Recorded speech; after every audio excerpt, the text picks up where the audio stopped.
Chapter 506. In the green valley, birds flew and butterflies danced. It was a scene of beauty. Dense horse hooves spread out from the valley. Numerous human armies gathered and moved slowly. A battle of over 100,000 people was about to begin. Attack! The general at the front pulled out his long sword and roared at the sky. The sound of horse hooves became intense. The cavalry attacked while the infantry pushed forward. In a blink of an eye, the valley was drowned in blood and killing. Shouts surged into the sky as the two armies clashed. Just as the battle was in full swing, a person in the battle formation suddenly raised a long sword high up. The golden divine characters on the blade of the sword released a dense indigo light that soared into the sky. This was the power of heaven and earth triggered by a high-grade heavenly tome. In the next moment, numerous hurricanes formed in the air, turning into sharp blades that sliced the enemy cavalry. Within a few hundred meters, screams could be heard. Even the heavy armor was unable to block that sharp storm. One after another, more and more battle generals activated the power of the heavenly tomes. One by one, the earthly tomes, the heavenly tomes, and even the divine tomes were leading this battle. The canyon was already filled with blood. Magic crystal cannons, prepare! On the mountain range, bushes and branches were moved away, revealing the pitch-black cannons below. In the next moment, bang bang bang, sounds rang out incessantly, and purple mushroom clouds erupted in the battle. Countless pitiful soldiers were torn to shreds by the power of the magic crystal cannons, and some soldiers were even directly burned to ashes, turning into dust that fell to the ground. Ugh! Lin Muyu woke up. So it was a dream, but the killing scenes in the dream were so real. I rubbed my temples. I had drunk too much last night, otherwise, I wouldn't have had such a nightmare. This dream was just too real, so real that it felt like it was really happening. Moreover, Lin Muyu knew that once the magic crystal cannons were completed, along with the appearance of magic crystal cannons and the appearance of high-grade heaven books, the dominance of martial arts would be challenged. Even God Realm experts wouldn't be able to protect themselves from the terrifying power of the magic crystal explosion. That might not be the case. He got up and washed up. What he had to do in the morning was simple. He continued to study the heavenly book. Lin Muyu took out a thin sword and started writing on it. His spiritual sense slowly seeped into the sword and he relaxed his body. Naturally, he entered the realm of the holy brush, Amaterasu. This time, he used dark silver powder as the material. Silver runes slowly appeared on the sword, flames from the endless purgatory. Heavenly flames descended from the heavens, burning away all the darkness, dancing with endless destruction, flames devouring the heavens. In the blink of an eye, when Lin Muyu finished writing the last rune, the image of a sky full of raging flames suddenly appeared in her mind with a buzz. Being in the middle of it, she felt the boundless heat and destruction. The law of fire was the most destructive and destructive law of the 8 great laws. She could feel the searing pain very vividly.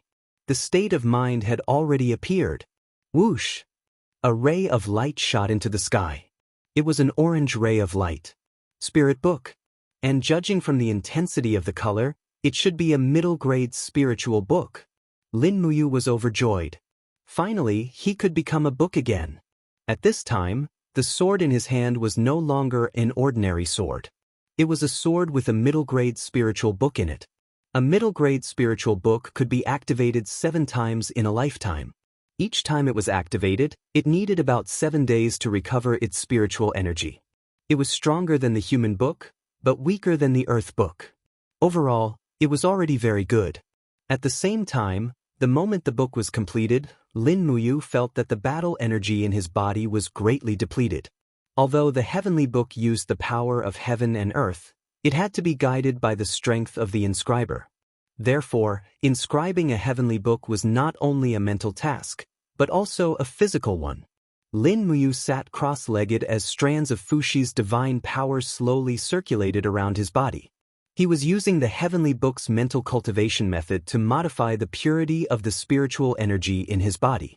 The incomplete scroll of the dragon forging bone tempered one's bloodline and battle energy. Now that Lin Muyu had stepped into the Holy King realm and had achieved the initial success of the Divine Legacy realm, he could be considered to have reached the peak of cultivation among his peers. According to the Fuxi Heavenly Book's mental cultivation method, he did not use the king's battle flame but the spiritual energy in his body to write the Heavenly Book. The more vigorous and pure the spiritual energy, the higher the probability of activating the power of heaven and earth. This was the true meaning of Fuxi's Heavenly Book. On the contrary, Fuxi's Heavenly Book only gave the basic rules of the Heavenly Book's divine text. As for the specific divine text, it did not mention a single word.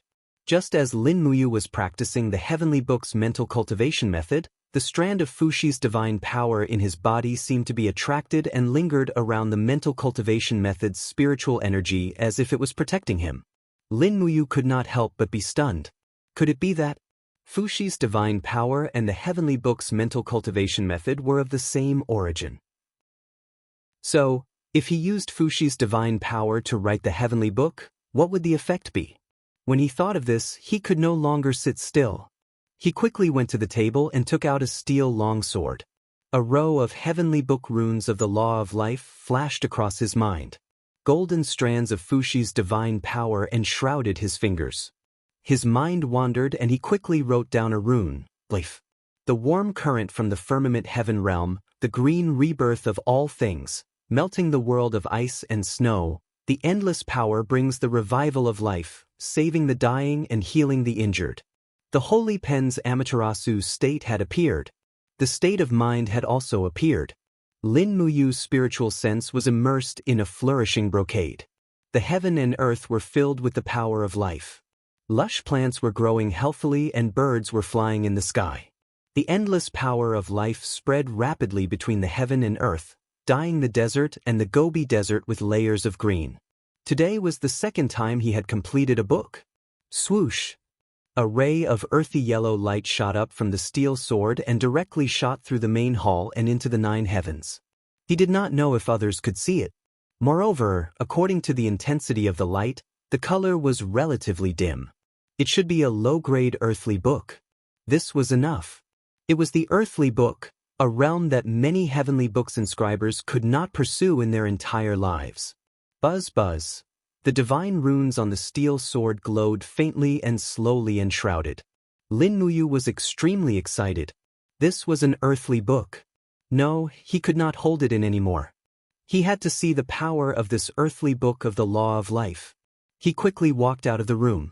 Outside, the cold wind was blowing. It was the middle of winter. Everything in the courtyard had withered. The flowers and plants in the pots had long died. Not far away, an old banyan tree had also lost all its leaves. Its withered branches swayed slowly in the wind. There was no one around. Lin Muyu could not help but secretly laugh. With a light flip of his palm, the king's combat flames surged into the blade. With a single thought, the embryo of the earthly book was activated. In an instant, a green light shot up into the sky. Endless life energy surged in the surroundings. In the next moment, a miraculous scene occurred. The withered wood sprouted, and the hissing sound of growth could be heard. Moreover, the withered flowers and plants in the flower pots also slowly took root and pulled out their teeth. In an instant, they had grown into pots of beautiful flowers. The banyan tree also grew up gracefully. The entire courtyard was like spring, overflowing with the air of spring. It was a stark contrast to the cold winter outside. Oh my God! Lin Muyu was dumbfounded. How mysterious was the power of the earthly book? It could actually bring everything back to life. If this courtyard was filled with wounded soldiers, wouldn't their wounds heal as quickly as the flowers and plants? Too amazing! Looking down, the divine characters on the blade slowly dimmed. After the earthly book was written, it could be activated 5 times in its lifetime. This sword had already been used once, so there were still 4 more times. It would take around 10 days for it to completely recover the power of heaven and earth. Lin Muyu's heart was filled with joy. At this time, Wei Chou pushed open the door and entered. Seeing the green in the courtyard, his face turned green. Oh my God, what is going on? Lin Muyu raised the sword in her hand. The Law of Life. This is The embryo of the earthly book? Wei Chou was shocked. Commander, you can write the earthly book? Yes, it's not simple, right? Wei Chou's face was filled with ecstasy. It's not just not simple, there aren't many people in the entire Dragon's Courage army that can write a heavenly book, but the commander can actually write an earth book. I'm afraid that if the people in the Heavenly Book Pavilion knew about this, they would be angered to death. Not only is Commander's martial arts cultivation far above theirs, but even your comprehension of the Heavenly Book inscriptions is far above theirs. Alright, why are you here? Her Highness Yin has summoned you. She said that it's about how to handle Ji Zhao's 10 million Jinin coins. Lin Muyu smiled happily. It seems that Xiao Yin is planning to give me some benefits. Then, Commander, let's hurry over. Wei Chou beamed. Let's go. Lin Muyu placed the freshly made embryo of the earthly book into her Qiankuan bag. Riding on Takshu, she brought Wei Chou, Bai Yin, and the others to Zetian Palace. At the square outside Zetian Palace, she saw another group of people. They were the people from the Lu residence in the Heavenly Book Pavilion. The three siblings, Lu Heng, Lu Feng, and Lu Ying were all there. Lu Feng was holding a long brocade box in his hand. There must be some treasure in it. Lin Muyu used the spiritual pulse technique to explore from afar. She found that the item in the brocade box was emitting a faint power of heaven and earth. It seemed to be a finished embryo. Commander you've come to Zetian Palace too? When Lu Ying saw Lin Muyu, her face was instantly filled with a happy smile. She was like a little girl who had a crush on her. She was shy, but she could not help but greet her.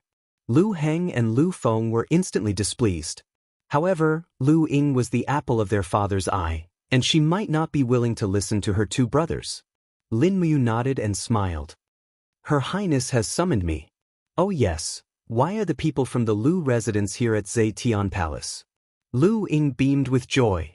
Second brother just finished writing a middle-grade earthly book this morning. It's a book about the law of light.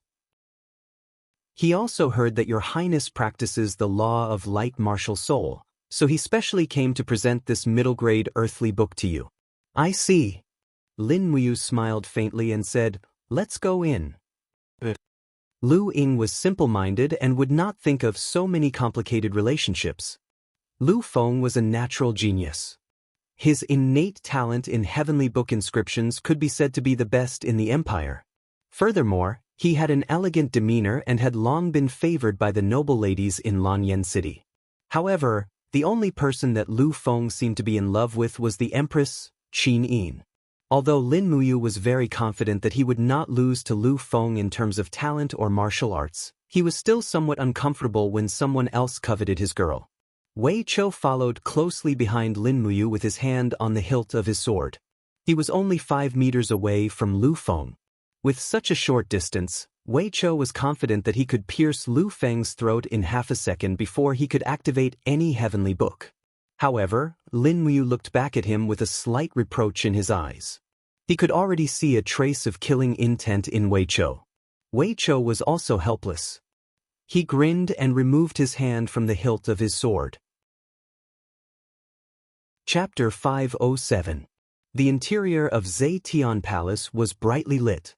Many people were present, including Tang Lan, Su Muyun, Xiang Yu, and Feng Jixing. Mark Yunling requests an audience.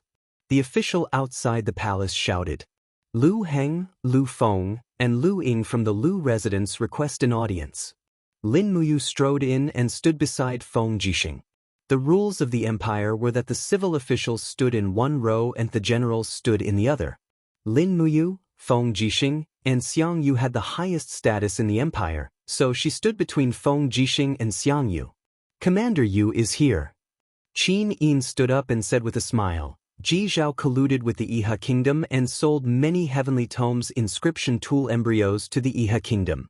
Thanks to Commander Yu's capture, the empire was able to avoid the risk of losing these heavenly tomes. However, the 10 million Jinin coins that Ji Zhao obtained is still here. On account of the Dragon's Courage Legion's meritorious service in capturing and investigating Ji Zhao and the fact that many of their men died in battle, I have decided to give these 10 million Jinin coins to Lin Muyu and the Dragon's Courage Legion as a reward. I hope everyone in the empire will be like Commander Yu and put the empire's interests first. Everyone was taken aback.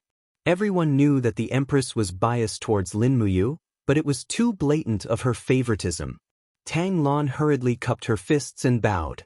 Your Highness, please reconsider. 10 million Jin dollars isn't a small amount. Furthermore, the treasury is empty and needs Jin dollars for everything. If you give all of it to the Brave Dragon Legion, I'm afraid the other commanders will be dissatisfied. Instantly, many of the Tang family's commanders cupped their fists to express their dissatisfaction. Su Muyun also frowned but didn't say anything. He had basically stopped interfering with Qin Yin's decisions in the imperial court. After all, with people like Lin Muyu and Feng Jixing around, there was no use even if he interfered. Qin Yin pondered for a moment and said with a smile, Your Highness 7C King is right. I shall bestow 9,900,000 Jin coins to the Valiant Dragon Legion. Take 100,000 and distribute it to the commanders of the legions as a reward for their loyalty. Tang Lan. Qin Yin held onto the hilt of the heaven-suppressing sword and smiled. There's no need to discuss this anymore. I've made up my mind. Yes, Your Highness. Tang Lan didn't have anything else to say. Even though he and Qin Yin were both addressed respectfully as Your Highness, the weight of these two highnesses was obviously not the same. After the battle at Wildfire Plains, Qin Yin continuously promoted her trusted generals and civilian officials. Now, most of the officials in power in the 6 ministries were the Empress's people. Tang Lan's authority was also decreasing day by day, and naturally he couldn't use force anymore. Step by step, Lin Muyu walked to the king's step and respectfully took the 99 gold notes from Shengguan Jinyue's hands. The Longdan army camp needed money, so he would not be polite with this money. At this moment, the 3 siblings Lu Heng, Lu Feng, and Lu Ying entered the main hall. Qin Yin smiled faintly. May I know what the 3 siblings of the Lu residents have for me? Lu Heng cupped his fists and said, Reporting to Your Highness, my second brother, Lu Feng, wrote the medium-grade book of the Law of Light this morning. I also heard that Your Highness cultivates a martial soul of the Law of Light, so this book is perfect for Your Highness's cultivation. Only in Your Highness's hands will it be able to display its greatest power. My second brother wants to present this book to Your Highness. Oh, is that so? Qin Yin's gaze was gentle as she said, Young Master Lu Feng is able to write a medium-grade book at such a young age. It's truly worthy of celebration. Guards, accept the book. Shengguan Jinyue walked forward and took the brocade box. As if she understood Qin Yin's intention, she actually didn't have any intention of opening the brocade box. She held the brocade box and was about to hand it over to the Imperial Guard. Lu Feng stared blankly and was filled with disappointment. He hurriedly said, Your Highness, young Master Lu Feng, is there something else? Qin Yin calmly looked at him. Your Highness. Lu Feng said, Could it be that Your Highness doesn't want to see what the tool embryo is? This subject stayed up all night and chose the most exquisite tool embryo to carve this medium-grade book? Is that so? Qin Yin faintly smiled. Jingyue, open it and take a look. Shengguan Jinyue opened the brocade box and shock flashed across her face. Inside the brocade box was an exquisite jade flute. The jade flute had faint golden divine runes floating on it. It should be an earth book written using profound gold powder. It was indeed written with great care. Lu Feng cupped his fists and said, This subject knows that Your Highness is well versed in music, so you chose a musical instrument as the tool embryo. The jade flute's texture is brittle, and it is very difficult for it to contain too much spiritual power. But this jade flute's texture is of the highest quality. It was fortunate that it could be turned into a book. This is truly rare. I hope Your Highness will like it. Qin Yin smiled wholeheartedly, then, many thanks to young Master Lu Feng. Lu Feng sincerely bowed and said, As long as Your Highness can show your happiness, all of this subject's efforts will be worth it. In addition, this subject has planted a strange flower called the violet orchid in the mansion's courtyard. When spring comes, it will germinate and bloom. At that time, if Your Highness is in the mood to admire the flowers, You can come to the Lu mansion to take a look. Lin Muyu couldn't help but frown. This Lu Feng really was a playboy. He simply used all kinds of skills to pick up girls without a cooldown. Motherf asterisk her, I can't tolerate this. If I knew this would happen, I would have let Wei Chou stab him to death with a sword.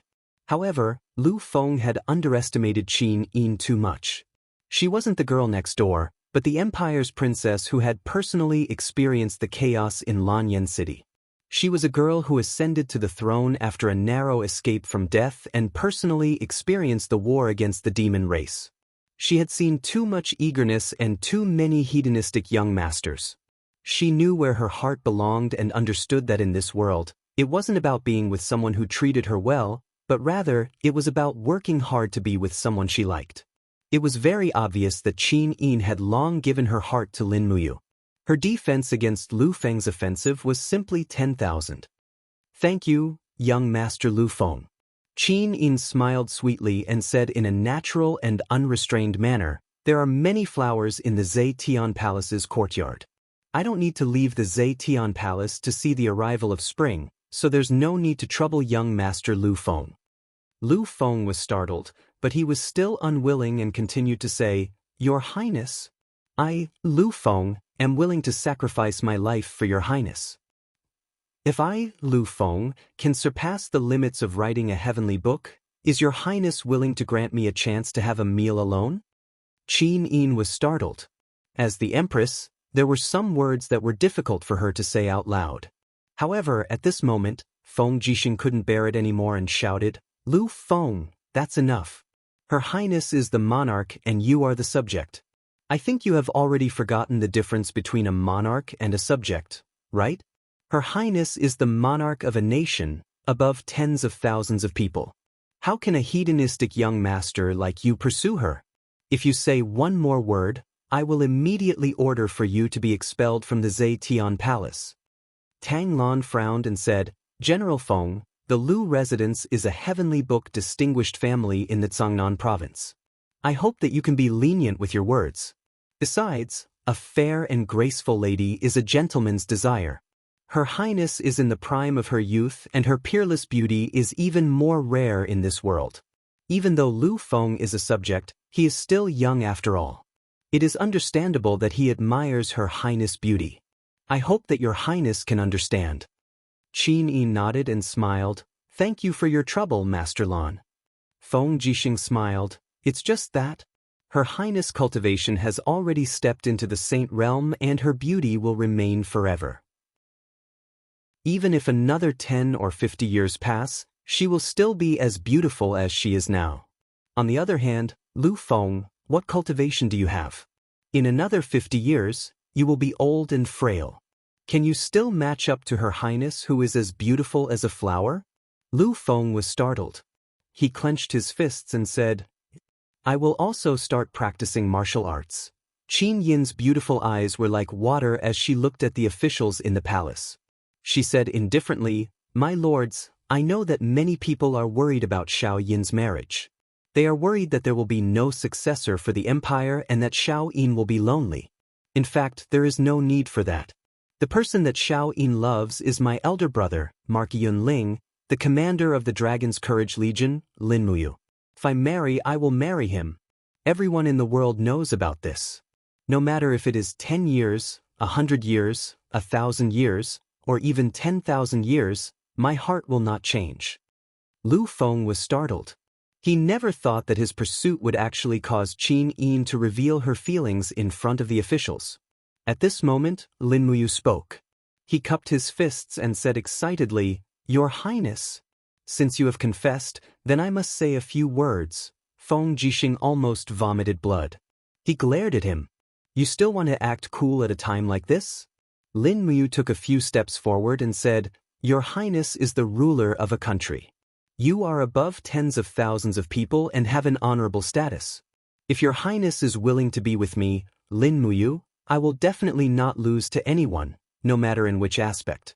Since young Master Lu Feng has written an earth book for your highness, then I have also written an earth book. I will offer it to your highness here. As he spoke, he took out a steel sword from his universe bag and respectfully walked forward with it in his hand. Qin Yin giggled, her beautiful eyes full of affection. She held the long sword, and suddenly a stream of spiritual power surged on the engravings. Under the urging of the power, the engravings glowed with a pale yellow light. Earthbook? It really is an Earth book. The officials were shocked. Tang Lan, Su Muyun, Xiang Yu, and the others all frowned. Everyone knew that Lin Muyu's martial arts cultivation was unparalleled in the world, but no one expected him to be able to write an Earth book. What could this brat not know? Lu Feng's gaze stayed on the steel sword in Qin Yin's hand. His face became paler and paler. That brat actually wrote an Earth book. Although it was a low-grade Earth book, it was actually the most difficult Earth book to write, the Life book. Where did he come from? He could even write an Earth book inscription in one go? On the other hand, Lu Ying's face was full of admiration and joy. Although she was slightly disappointed when she found out that Lin Muyu and Qin Yin were lovers, the moment she saw the light from the Earth book, she fell in love again. In her heart, Lin Muyu was already the most outstanding man in the world. His martial arts cultivation was unparalleled in the world, and his Earth book inscription was also extraordinary. Qin Yin carefully sheathed the sword and said with a smile, "Thank you, big brother Yu." At the side, Shangguan Jingyue asked, "What about the mid-grade Earth book Jade Flute?" "Put it in the Heavenly Book Pavilion," Qin Yin said lightly. Yes. The court meeting ended just like that, but everyone had their own thoughts in their hearts. Lin Muyu was actually able to write an Earth book. This was undoubtedly throwing a 500-kilogram boulder into the pool of water that was Lanyan City. There were many disputes in the Heavenly Book realm, and now it was becoming more and more chaotic. Chapter 508. By Ling City, the capital of Iha country. After a heavy snowfall, the entire 100-mountain city seemed to be wrapped in a layer of white cotton clothes. In the morning, tens of thousands of smoke slowly rose from the kitchen chimneys in the city. All the big shops opened their doors for business, and the city was extremely prosperous. At the rear of the 100-ridge city, the iron gate of the iron wall was wide open, and countless merchants came in and out. Ever since the empire defeated the Qianfeng core of the demon race in the Battle of Wildfire Plains, the Iha kingdom had also taken back all the cities in the southern ridge and resumed trade. In the mansion of the king of Jinan, a group of maids walked leisurely, lighting incense burners. Although it was winter, they were still dressed in light muslin, revealing their graceful figures, but at the same time, all of them were so cold that their lips trembled. Qin Yi, who was wearing a leather robe embroidered with the insignia of a great commander, unfurled a scroll and carefully read the words on it. To the side, 3 civil officials and 3 military generals were waiting. "Have you bought the things?" Qin Yi raised his head and asked. Ji Yao shuddered. He cupped his fists and said, "Please forgive me, Commander-in-Chief. I didn't do my job well. Although we managed to buy the items, our people were hunted down by the Imperial Army after leaving Lanyan City. The entire army was wiped out, and all the gold notes and Heavenly Book artifact embryos were lost." "Lost?" Qin Yi frowned and said, "Which army discovered it?" "Lin Muyu's Valiant Dragon Corps." "Humph! It's him again." A strong killing intent surged in Qin Yi's eyes as he said, "If we don't get rid of Lin Muyu, she'll eventually become a great threat to our Iha country. Since she's been discovered, I'm afraid that the Empire's control over the Heavenly Book's weapon embryos will be even stricter. It'll be extremely difficult for us to obtain another batch of weapon embryos." Long Qianlin cupped his fists and said, "Commander-in-Chief, it is said that Qin Yin has already ordered 3 days ago that all the Heavenly Tomes weapon embryos must be registered at the Heavenly Tomes Pavilion and issued a certificate to every weapon embryo. Moreover, all the city gates of Lanyan City have been set up with sensor crystals so that anyone who carries a weapon embryo's energy out of the city will be discovered. They seem to value the Heavenly Tomes more than we do." Qin Yi nodded. "Marshal Ji Yao. Your subject is here." Ji Yao cupped his fists and said solemnly, "The people you sent to Lanyan City, did the 4 great clans respond? Since we can't bring the embryo out of Lanyan City, We can only bring a living person out of the city to serve the Iha nation. Yes. The muscles on Ji Yao's face twitched slightly as he said, Prince Zhong's residence, Qin Yang's family is extremely loyal to the empire and flatly rejected the Iha nation's invitation. The Ji residence is under the influence of the Seven Seas King, Tanglan, and Ji Lin is also respected as the Heavenly Book Pavilion's manager, enjoying all the favor, so he definitely isn't willing to come to the Iha nation. As for the Lu residence, our people had just entered the residence when they were chased out by their second young master, Lu Feng. It's really annoying. The only one who can be persuaded is the Ouyang residence. The Ouyang family is greedy for fame and fortune, but in the Heavenly Book Pavilion, they are below the other three great families, so they have always harbored resentment. Qin Yi squinted his eagle-like eyes and said indifferently, then let's give them a high position and a generous salary to test the Ouyang family. What kind of bait can the commander-in-chief give this subject? As long as Ouyang Bao is willing to move his entire family to Iha country, I will grant him the status of a duke and grant him a title of 10,000 households, which will be passed down from generation to generation. In addition, I will give him 50 million Jingren coins to settle down. Heavens! Ji Yao gaped in shock, then said, 50 million, isn't that too much? Too much? Qin Yi said indifferently, there is only one Heavenly Tome noble clan in Iha country, and they have too few people. If the Ouyang family can come to Ling, I will ask the experts of the divine domain of the 7 world palaces to protect them in the forest of the Heavenly Tome monoliths to search for the lost ancient divine characters. With the Ouyang family's Heavenly Tome talent, they will definitely be able to write a Heavenly Tome, or even a divine tome. At that time, why would we need to worry about the empire not submitting to us? Is the commander-in-chief talking about the Heavenly Tome monoliths? Long Qianlin stared blankly, then said, the forest of the Heavenly Tome monoliths is located in the White Leaves Forest deep within the mountains. It is said that the White Leaves Forest is filled with ferocious beasts, and it is guarded by dozens of vicious beasts that have lived for tens of thousands of years. Other than that, it is said that there are also some hermits hidden within the forest, cultivating there. Whether they are vicious beasts or hermits, I'm afraid that they will be very difficult to deal with. Moreover, the Heavenly Tome Monolith's forest is only a legend from tens of thousands of years ago. Qin Yi said, I know all this, but the reopening of the Heavenly Imperial Gate and the reappearance of the Heavenly Tome Monolith Forest are also matters that must be carried out. Use all the strength we can to find the Heavenly Tome Monolith Forest. I will leave this matter to you, Marshal Ji Yao. Ji Yao's entire body trembled. Then he cupped his hands and said, I will definitely not disappoint the Commander-in-Chief's expectations. I will find the Heavenly Tome Monolith Forest, copy down all of the monolith inscriptions, and bring them back to Iha country. Good, immediately gather people to do it. In addition, do not make this matter known, and even more so, do not let the people of the empire know. Yes. Ji Yao cupped his hands and respectfully retreated.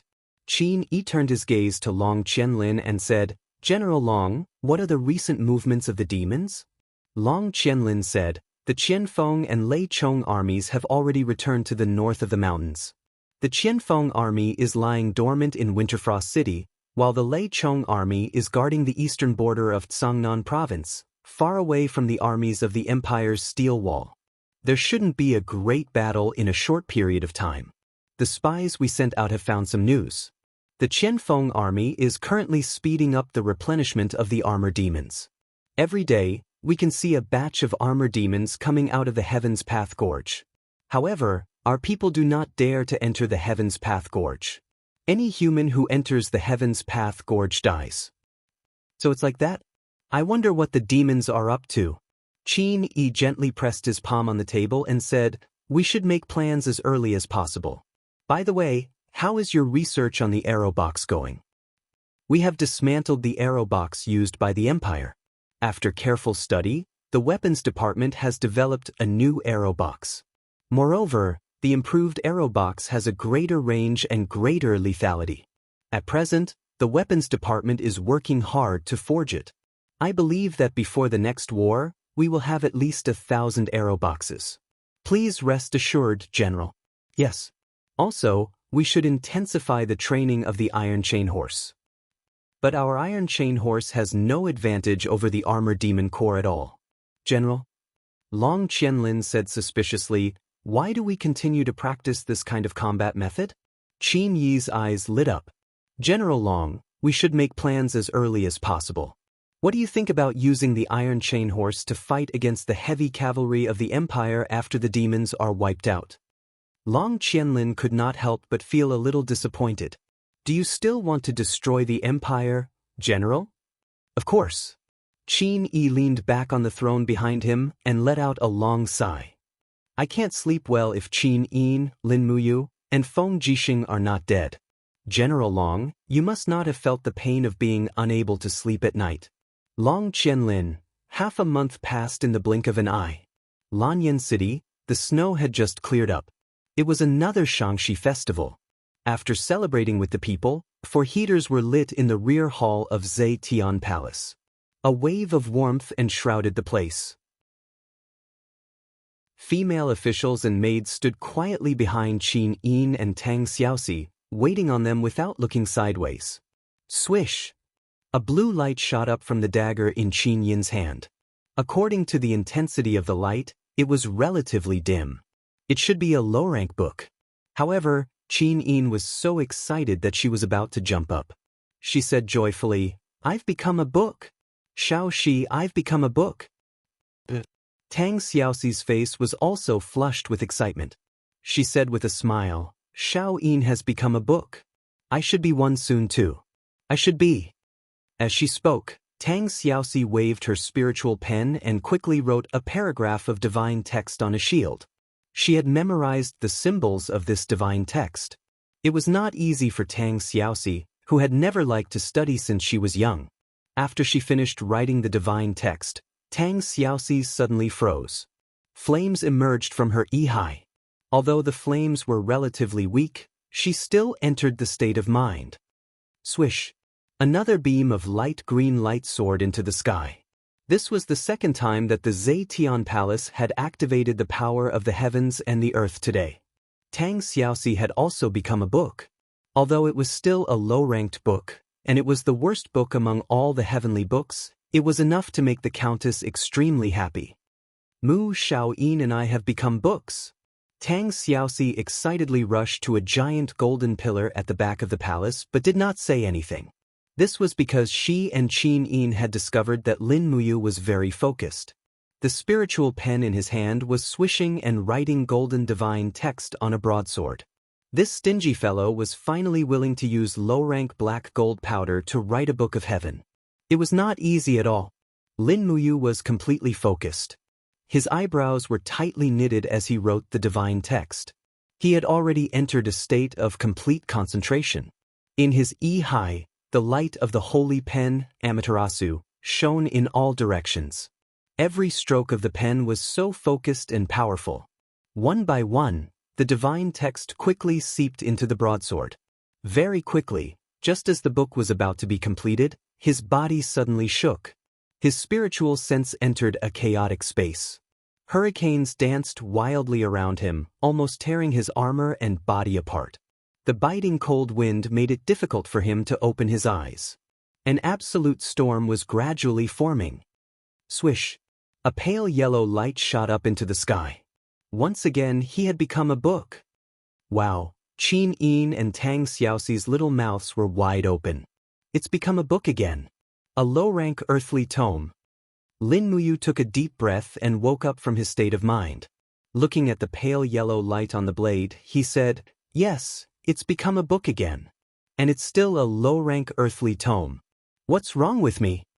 This was already the 5th low-rank earthly tome that Lin Muyu had written in the past half a month.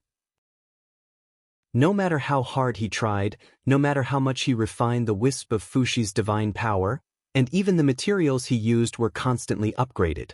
He used an exquisite artifact embryo and black gold powder, but the result was still a low-rank earthly tome. There was not a single trace of a breakthrough.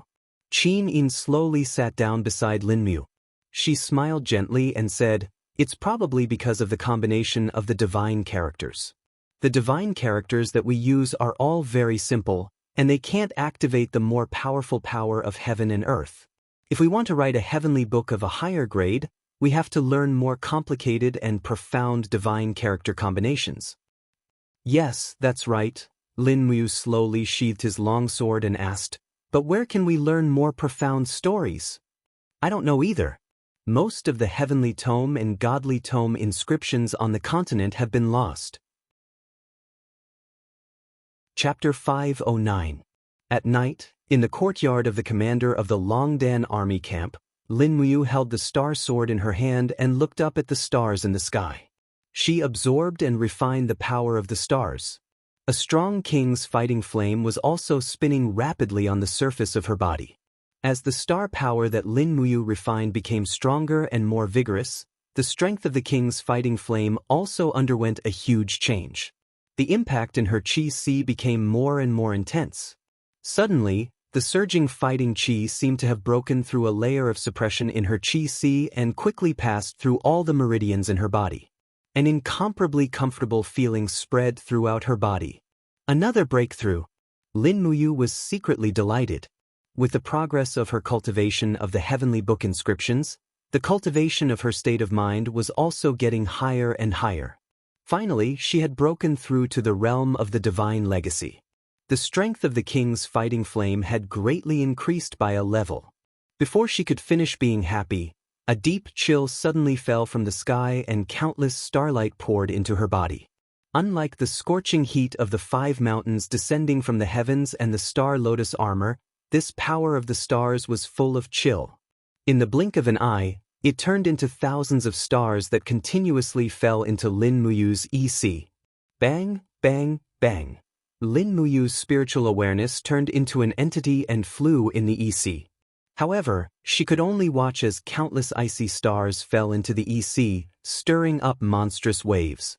The waves suddenly froze when they surged in the air and turned into ice pillars. What a terrible chill. In just 2 minutes, Lin Muyu's EC had turned into a glacier. In an instant, Lin Muyu's consciousness seemed to be about to be frozen. Her whole body fell into a desperate situation that was close to death. What's going on? He was stunned and hurriedly used the king's fighting flame to melt the glacier. Suddenly, a vigorous flame rose from the depths of the EC and continued to fight against the chill of the stars in the sky. After a long time, just when Lin Muyu was about to collapse from exhaustion, the chill of the stars in the sky finally slowly melted and became a mysterious frost power under Lin Muyu's control. Heaving a heavy sigh of relief, Lin Muyu separated herself from the Ehai. Her entire body was covered in cold sweat, as if she had narrowly escaped death from purgatory. But in his exhaustion, he could feel a stream of ice force slowly flowing in his ocean of chi. That's right, it was star force of the ice attribute. He had finally mastered the 5th move of the star tactics. He slowly opened his 5 fingers, and suddenly, rays of cold stars rotated around his palm. The next moment, Lin Muyu suddenly closed his 5 fingers, and instantly, the power of ice surged in all directions. The 5th form of the star tactics was extremely destructive, icy jade frost. The surroundings had become an extremely cold domain, and thick frost had condensed on the ground. The old banyan tree that had sprouted because of the Book of Life had also instantly turned into an ice tree. With a crack, the ice tree turned into powder and broke into pieces. It was conceivable that if a human approached Lin Muyu, he would also die in the extremely cold domain of the jade snow frost. Moreover, his death would be very tragic, turning into broken ice and dying. An endless wave of tiredness surged in his heart. He couldn't care so much anymore, so he went back to his room and fell asleep. Only rest and sleep could replenish the lost soul power and the king's fighting flame. The next day, Zetian Hall. Qin Yin finally passed the decision to auction the heavenly books. The 3 major chambers of commerce in the capital that had obtained the permission could sell the heavenly books in the auction house. The 3 major chambers of commerce were Xin Flower Chamber of Commerce, Dragon Seeking Chamber of Commerce, and Wanxing Chamber of Commerce. This also meant that the empire no longer monopolized the resources of the heavenly books. However, if one wanted to bring the heavenly books out of the city, he would need the permission from the Heavenly Book Pavilion and the Imperial Army. There were many people in the Heavenly Book Pavilion. It was not difficult to obtain the permission from the Heavenly Book Pavilion, but it was difficult to obtain the permission from the commander of the Imperial Army, Feng Jixing. Therefore, even though the Three Shang League had started to auction the heavenly books, the result was still the same. The heavenly book embryos could only be circulated in Lanyan City and would eventually be used by the Empire. In the afternoon, Zine Flower Chamber of Commerce released the news that they would be selling 3 lower-grade earthly books, 7 spiritual books, and 11 personal books 3 days later. Of course, these heavenly books came from Lin Muyu, Tang Xiaoxi, and Qin Yin. They did not join the Heavenly Book Pavilion, so the heavenly books that they carved only belonged to them and could be sold at will. However, in this way, the other major chambers of commerce could not sit still anymore. Late at night, in the residence of the King of Clouds, a group of guards stood outside the main hall with steel sabers in their hands. The candles in the hall were swaying, and a big pot was boiling meat soup. Beside it was a basket of wild vegetables. Su Muyun and Su Yu sat opposite each other. There were 2 other people beside them.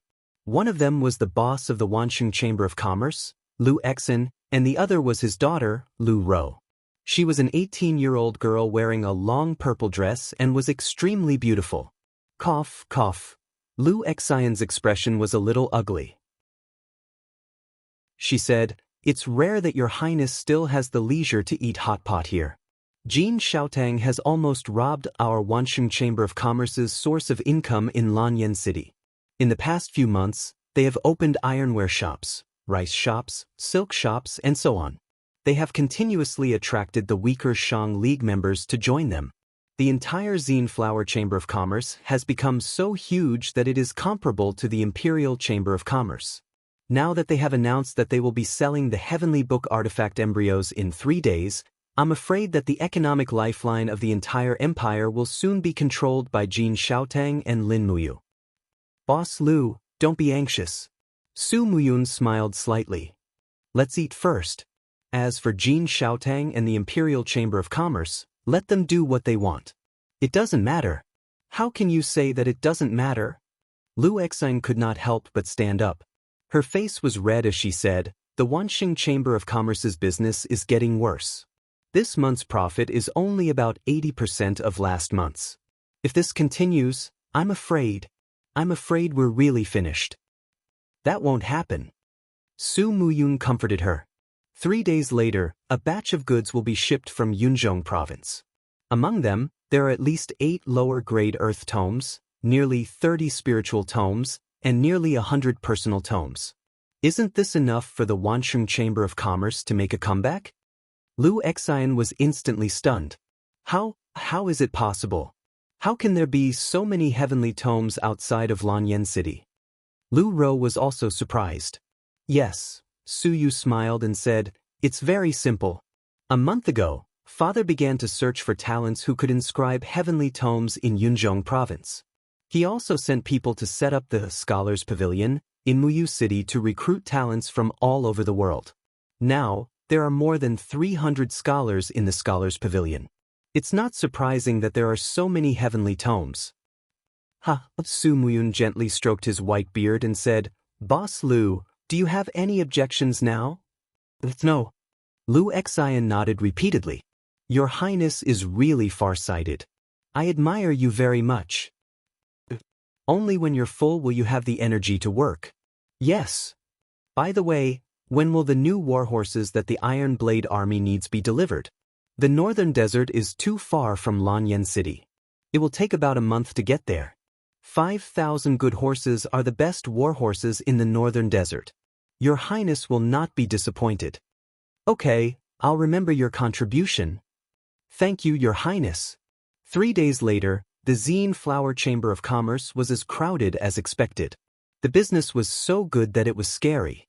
As this was the first time that the inscriptions of heavenly tomes were sold in the capital, almost all the big families had sent people there. The purpose of the inscriptions of heavenly tomes was to intimidate people. If some of the brave and ruthless playboys had the heavenly tomes in their hands, others would be afraid of them. The auction house also took advantage of the bad habits of these people, so their business was booming. In the end, the 3 heavenly tomes were sold for 800,000, 2,700,000 and 1,800,000 respectively. The spiritual books were mostly sold for around 200,000. The human books were cheaper and could be bought for around 50,000. However, this still made Lin Muyu a great profit. The first auction of the Heavenly Book embryo also made the people in the Heavenly Book Pavilion envious. A earthly scholar only received a monthly salary of 3,000 Jianghu coins, but a local book could actually be sold for around 2 million Jianghu coins. It should be known that even if a earthly scholar's output was low, they could still write a local book within half a year. The price of a local book was enough for them to live a luxurious life. However, those people still flocked to enter the Heavenly Book Pavilion. After all, only those who entered the Heavenly Book Pavilion could be conferred nobility. Otherwise, they would only be merchants and would never have the chance to bring honor to their ancestors. In the afternoon of the next day, a group of people entered Lanyan City. It was Su Jiantao from Five Valleys City who led 1,000 cavalry back to the imperial capital. Ever since he became the governor of Tsangnan province, Su Jiantao spent most of his time in Five Valleys City. After entering the city, Su Jiantao didn't go to Zetian Hall first. Instead, he went to the Longdan army camp to see Lin Muyu. After all, Lin Muyu, the Marquis of Yunling, was the master of Tsangnan province. Inside the hall, Su Jiantao came in with 3 Kiliarchs. He cupped his fists and said, "Commander, Su Jiantao is here." "General, you may dispense with the formalities. What gift did you bring to the Longdan army camp this time?" "I don't have a gift, but I do have a bill." "What bill?" Su Jiantao smiled and handed over a piece of parchment. He said, "The mineral resources in Tsangnan province are very rich. Under our vigorous exploration, we have recently discovered 3 black gold mines, 7 black silver mines, 4 black copper mines, and more than a dozen black iron mines. Her Highness the Empress has already granted us permission to mine in the name of Five Valleys City. This is this month's list. We have refined a total of 300 caddies of black gold powder, nearly 1,000 caddies of black silver powder, black copper powder, and black iron powder." Lin Muyu was overjoyed. "I have a secret agreement with Shao Yin. 30% of these mines will be handed over to the Ministry of Revenue, and the rest will be kept for ourselves. You can secretly send them to Jin Xiaotang for sale to enrich our funds." "Yes, I understand." As he spoke, Su Jiantao suddenly narrowed his eyes and said, "By the way, Your Excellency, the Longdan army camp's patrolling cavalry stationed in Five Valleys City has recently caught a vagabond." "A vagabond?" Lin Muyu was stunned. "How vagabond?" "He's not very vagabond, but he brought us a very important piece of news." "What news?" "The Forest of Heavenly Tome Monoliths really exists. It is in the mountains west of the Swift White Province's Sunset City, in a forest called the Forest of White Leaves. That vagabond once wandered into the Forest of White Leaves and saw those monoliths. Afterwards, he was almost eaten by a powerful spiritual beast. After pretending to be dead, the spiritual beast did not eat the corpse and escaped. It is said that the Forest of Heavenly Tome Monoliths records a few ancient divine characters and is the holy land that scholars dream of. However, the Forest of Heavenly Tome Monoliths is filled with wild beasts and danger lurks everywhere. Thus, scholars without the strength to truss a chicken are unable to enter." As he spoke, Su Jiantao took a deep breath. "It is said that the people of Iha country are also secretly preparing to enter the Forest of Heavenly Tome Monoliths." "I understand," Lin Muyu muttered to herself. She secretly calculated that it was time to go to Iha country. Chapter 510. What? Go to the Iha nation? Qin Yin sat up in shock, her starry eyes filled with unwillingness. "No, the Empire and the Iha nation are constantly at war. It's too dangerous to go to the Iha nation. I don't agree." Lin Muyu clenched her fist, the imposing manner of a holy king expert. With my current cultivation, not many people can stop me in the Yihe nation. Besides, Luolan has been in the 7 world palaces for a long time and doesn't care about worldly affairs. As long as Luolan doesn't personally act, no one can make things difficult for me. Besides, if the Heavenly Tome Monolith Forest really does exist, then we must find it before the Yihe nation, or else they'll have the upper hand. On the side, Feng Jixing said, if it's really as Su Jiantao said, the Empire really does need someone to find the Heavenly Tome Monolith Forest first. I hope that Your Highness can consider the bigger picture. In the entire Empire, there is no one more suitable than you to find the Heavenly Tome Monolith Forest. Even General Feng agrees to you going to the Yihe nation? Qin Yin angrily glared at Feng Jixing. Yes, Your Highness. Feng Jixing said, after the Heavenly Tomes take effect again, they will influence the future of the war. The Empire cannot fall behind. I hope that Your Highness will be careful. The corner of Qin Yin's mouth rose, revealing a crafty smile. Then I'll disguise myself and go with you to find the Heavenly Tome Monolith Forest. What? Feng Jixing was immediately frightened. Your Highness, this matter needs to be considered at length. Don't be impulsive.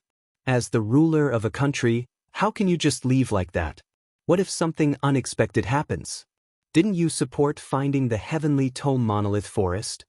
Qin Yin stood up, puffed out her round chest, and said confidently, with my cultivation, going with Brother Yu to the Heavenly Tome Monolith Forest will definitely not be a problem. And just as General Feng said, I am the ruler of a country, so I must bear the Empire's future.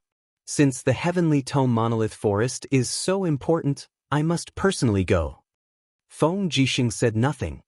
Then what about Zhe Tianhao? Qin Yin held Tang Xiaoxi's little hand and said with a smile, let Xiaoxi take over my government for half a month. Tang Xiaoxi whimpered, I want to go too, okay? Feng Jixing felt a headache. You guys. Can you guys have a sense of responsibility? Saying that you're going out for training. I want to go too. Then let's go together, big brother Feng. Lin Muyu smiled. Feng Jixing was exasperated. Before the late emperor left, he asked me, Feng Jixing, to take good care of Your Highness and the great Qin Empire. Now that the empire has been split into 2, Feng Jixing has already let down the late emperor, and now I have to watch Your Highness take risks. As he spoke, Feng Jixing patted Lin Muyu's shoulder and said, in any case, I'll leave His Highness's safety to you all along the way. As for Princess Shi, just follow His Highness's orders and stay in Zhe Tian Palace to manage the affairs and control the situation. Tang Xiaoxi blinked her eyes, but she didn't know what to say to refuse. Qin Yin held her hand and said with a smile, if I and Brother Yu really find the Heavenly Tome Monolith Forest, we will definitely copy down the inscriptions and bring them back. Xiao Shi, don't worry. All right then. Don't go back on your word. I want all of the Heavenly Tomes of Fire. All right. With the decision made, Qin Yin handed the Imperial Jade Seal to Tang Xiaoxi for safekeeping. This jade seal was inlaid with gold and was extremely precious. Tang Xiaoxi carefully held it in her hands. Afterwards, seeing that Qin Yin and Lin Muyu had already disguised themselves as merchants, she could only accept it. She said in an aggrieved manner, Xiao Yin, since I can't go to the Yihe nation this time, you must help me play with all of the mountains and rivers that I can play with. Qin Yin didn't know whether to laugh or cry. We're not going to play with the mountains and rivers, we're going to find the Heavenly Tome Monolith Forest. And I know, Lin Muyu looked at Tang Xiaoxi and felt a little heartache. She said, once we destroy the Yihe nation and unify the world, Xiao Shi, you can go play wherever you want. All right, Xiao Yin and I will set off immediately. Xiao Shi, don't forget to cultivate. I hope that by the time I return, your martial spirit will have already evolved into a 4-tailed fire fox. And I will work hard. You guys be careful on the road. Got it? On Clear Sky Street, Qin Yin was dressed in soft fur armor and a white fox cape. Her hair was coiled up and casually threaded with a jade hairpin. She looked elegant and pretty. This was the attire of a rich young lady from Lanyan City. Basically all the women of merchants would dress like this, but none of them were as elegant and graceful as Qin Yin. On the other hand, Lin Muyu was dressed in the attire of a house guard. She wore chainmail and a coarsely made animal skin robe with a clan crest pinned to her chest. She rode the treading snow warhorse, acting as Qin Yin's personal bodyguard. The two of them were mixed in with a caravan. This caravan belonged to the Purple Yin Flower Chamber of Commerce. They were going to Lingnan's Iha Nation's Sunset City to purchase fresh leather goods. Although the Empire and the Iha Nation were at war, trade was still allowed. It was just that the inspections were relatively stricter. Clearly, this caravan didn't know who Lin Muyu and Qin Yin were. They only knew that Jin Xiaodeng had stuffed them in and was responsible for bringing them to Sunset City. When the caravan left Lanyan City, snowflakes floated in the sky. It was snowing again. The cold wind blew. Lin Muyu pulled at her collar and felt the chill. The other guards were already shivering in the cold. As a holy king, Lin Muyu's resistance to the cold was not something an ordinary person could compare to. She could feel the chill, but she didn't fear it. However, when she turned to look at Qin Yin, she saw that she was tightly holding onto the reins of the warhorse. Her face was red from the cold, and snowflakes fell on her long eyelashes. "Xiao Yin, why don't you go into the carriage?" Lin Muyu asked with concern. Qin Yin shook her head and let out a breath of hot air. She smiled and said, "I'm fine. Besides, the women of the caravan are in the carriage. I'm not used to interacting with strangers. Brother Yu, don't force me into the carriage." "All right then," Lin Muyu said, "you cultivate the law of light, and you're a woman. Your resistance to the cold is far inferior to mine. Why don't you come into my arms?" "Can I?" Qin Yin blushed. She suddenly felt like her heart was beating fast. "Why not? These people won't say anything." "Okay." Qin Yin nodded and leaped up. Starlight flashed between her feet, and in the next moment, she was already sitting in Lin Muyu's arms. The two of them rode on the same treading on snow warhorse. The guards behind them were dumbfounded. Ever since they had started their journey, this beautiful girl had been silent. No one had expected her to be so skilled. She was not a delicate woman at all. And when Qin Yin was in her arms, Lin Muyu slowly circulated her king's battle flame. A faint flame power enshrouded her arms. Qin Yin could naturally feel the warmth. She couldn't help but smile and say, "Brother Yu, you don't need to use your battle chi to warm me up. This is a kind of cultivation for cultivators. Xiao Yin can withstand the cold." Lin Muyu slowly dispersed her king's battle flame. Feeling the warmth of Qin Yin in her arms, the two of them were truly warming each other up. It snowed for a full 5 days. Just when the sky cleared up, the convoy with empty carriages finally arrived at Xiang City with difficulty. They had now entered the Iha Nation's territory, but there were no restrictions. War was a matter between armies. Ever since the massacre at Lanyan City, the armies of the Empire and the Iha Nation rarely attacked civilians.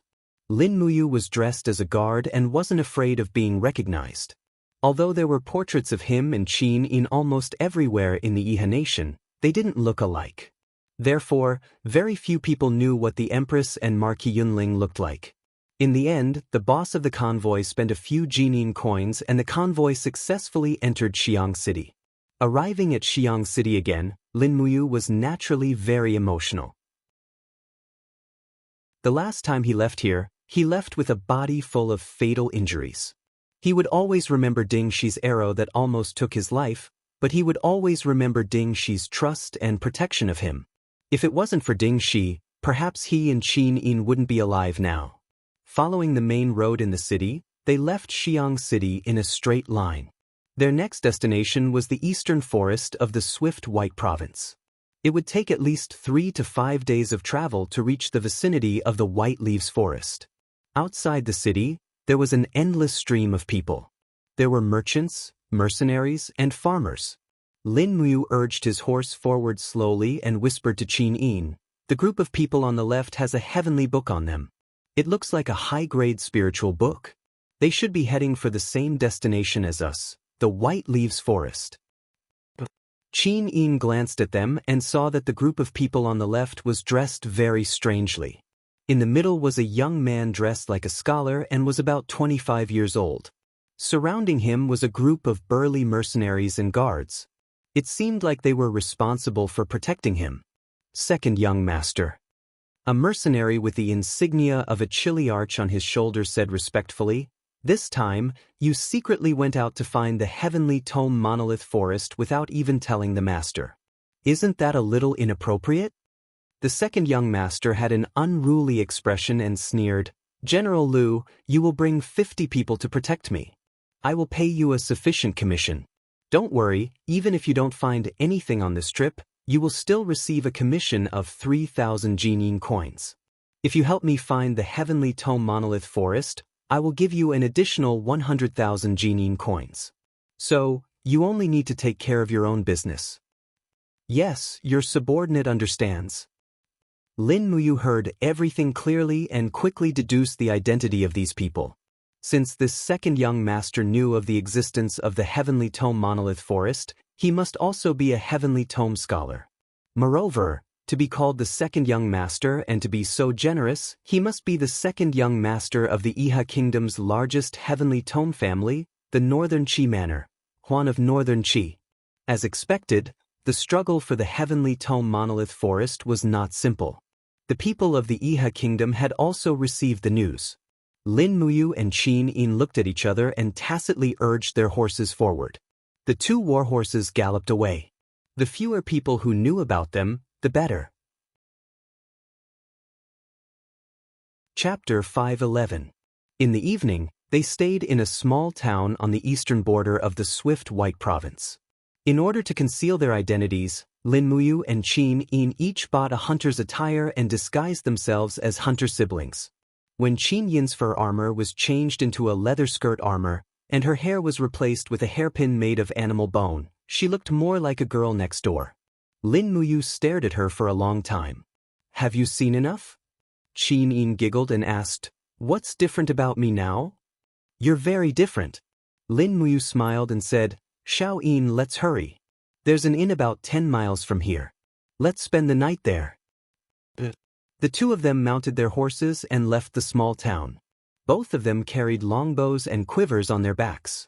No matter how you looked at it, they looked like a pair of hunter siblings. Not long after sunset, there was indeed an inn on the side of the road. Many travelers stopped here. Some were there to eat and drink, while others stayed the night. After handing the horses to the waiter, they booked 2 rooms. The lobby of the inn was bustling with activity. A young bard girl was playing the zither and singing an old nursery rhyme. A group of mercenaries and rich young masters listened to her, mesmerized. Lin Muyu looked around and was shocked to see that group of people again. Huan of Northern Qi and his group of guards were all there. They were squeezed together and took up half the lobby. "Sir, this way please. There's an empty table over there," the waiter said politely. "Thank you."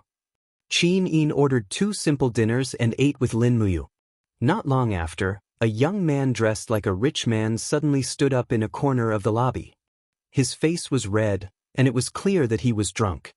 He walked forward unsteadily and held onto the balcony in the middle of the lobby. He smiled at the young girl and said, "Girl, I see that you sing well. Why don't you come to my room and sing for me again? I'll give you a Jianghu coin. What do you think?"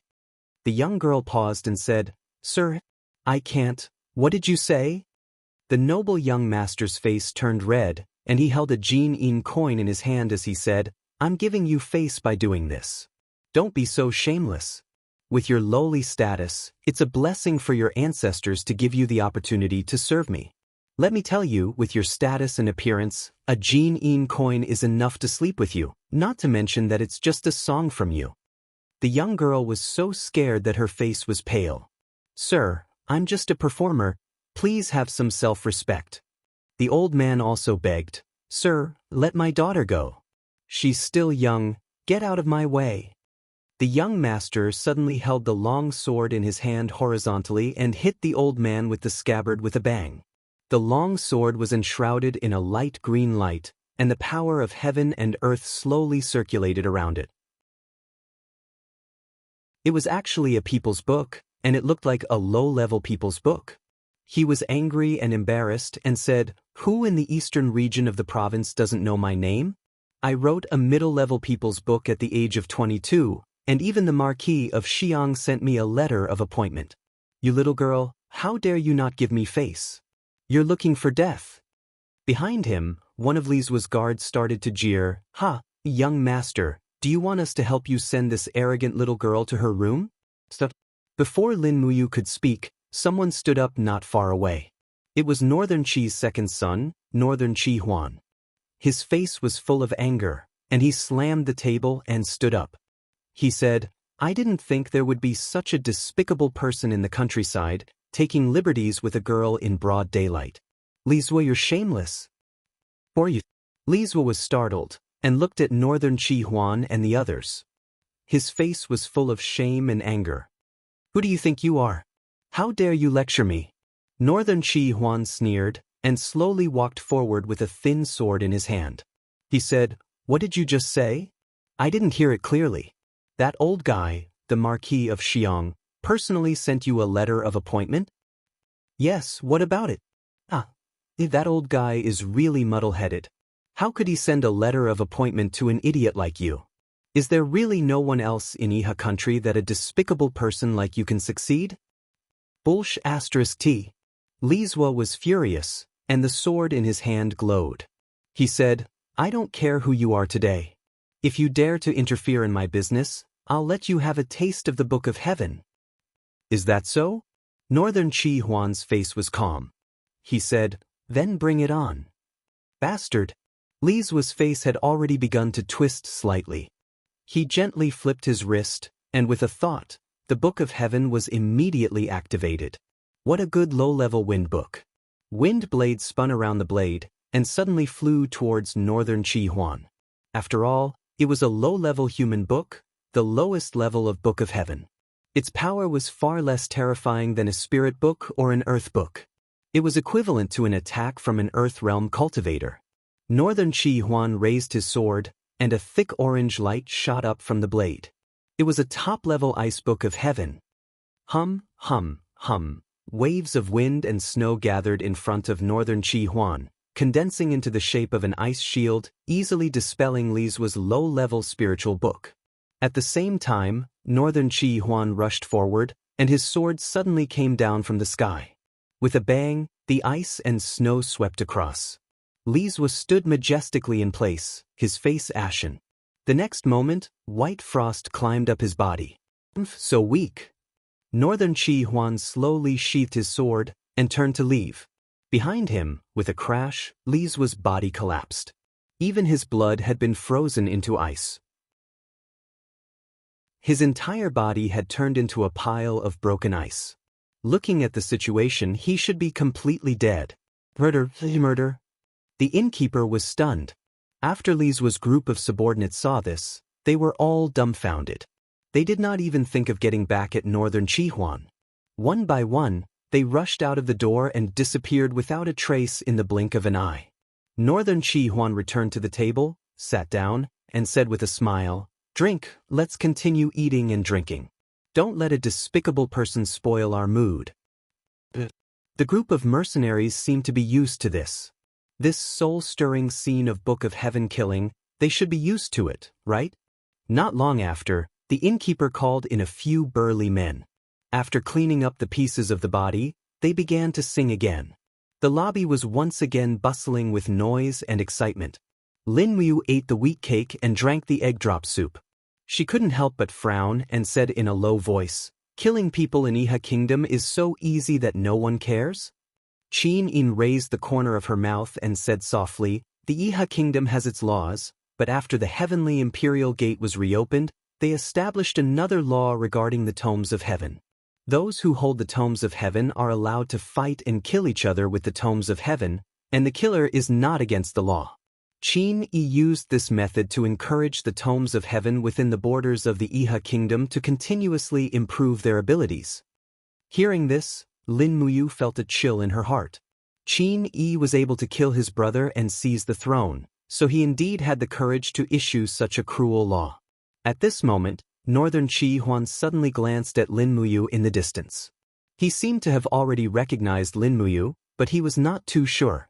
Following this, Northern Qi Huan's gaze fell on Qin Yin's beauty and was unwilling to move away. Who would have thought that there would be such a beautiful girl in the countryside?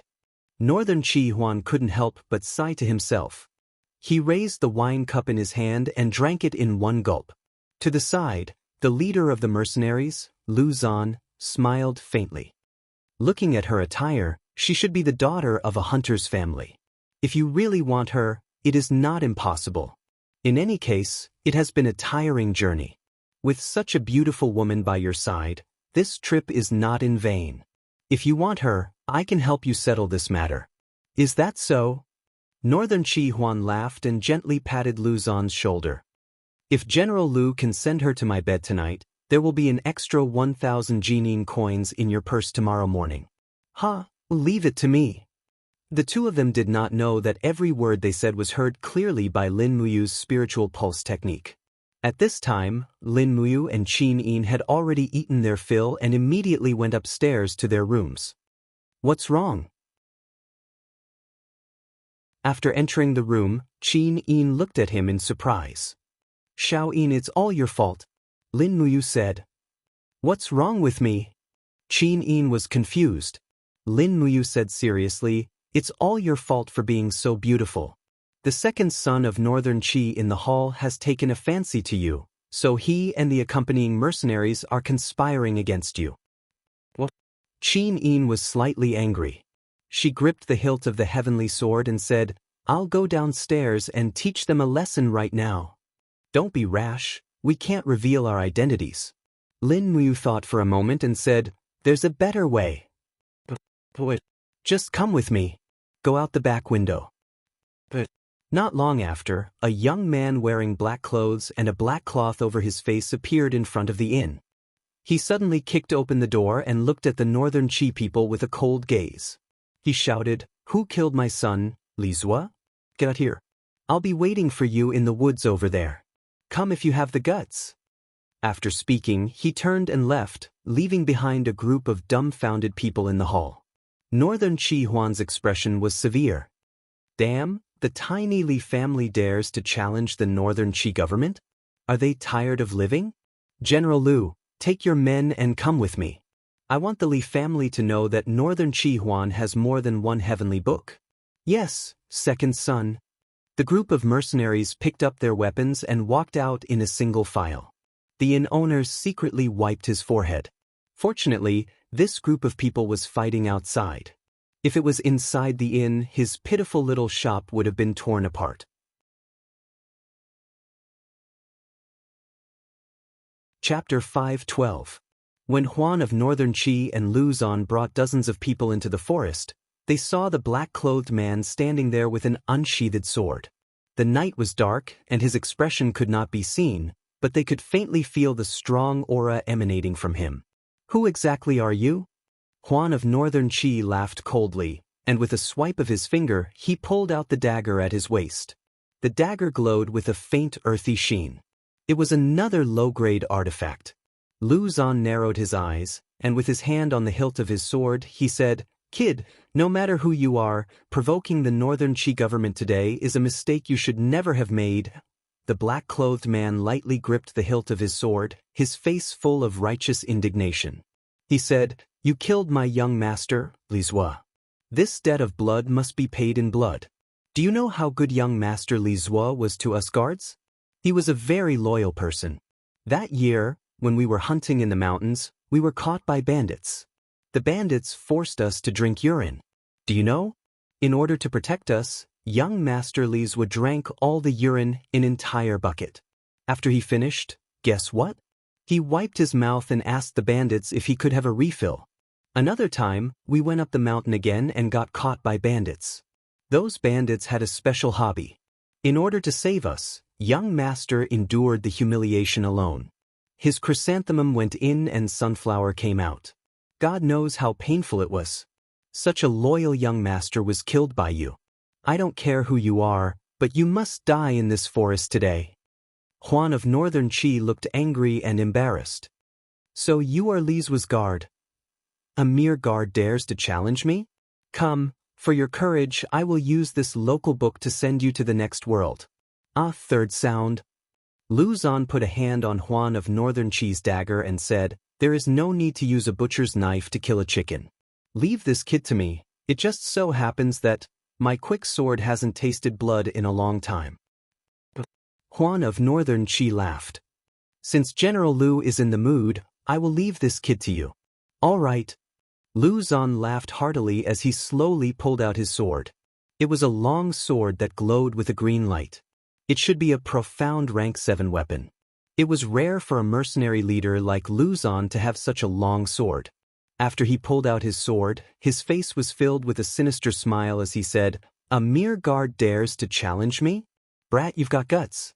Tell me your name. This daddy's sword will never kill a nameless ghost." The person in black was naturally Lin Muyu. She couldn't help but smile. "There's no need. You're already a dead man anyway." Impudent. Lu Zan didn't ask for a name. His battle boots stepped on the soft snow as he charged forward. A wave of raging Jinqi flew around him, and a fire wolf martial spirit appeared in front of his chest. This person's cultivation wasn't too low. He was actually in the 2nd tier of the Earth realm. Unfortunately, in front of Lin Muyu, this kind of cultivation was too insignificant. The star's sword didn't even leave its sheath. Just as Lu Zan's sharp sword was less than 6 feet away from Lin Muyu's chest, he suddenly raised his head. His handsome face was filled with murderous intent.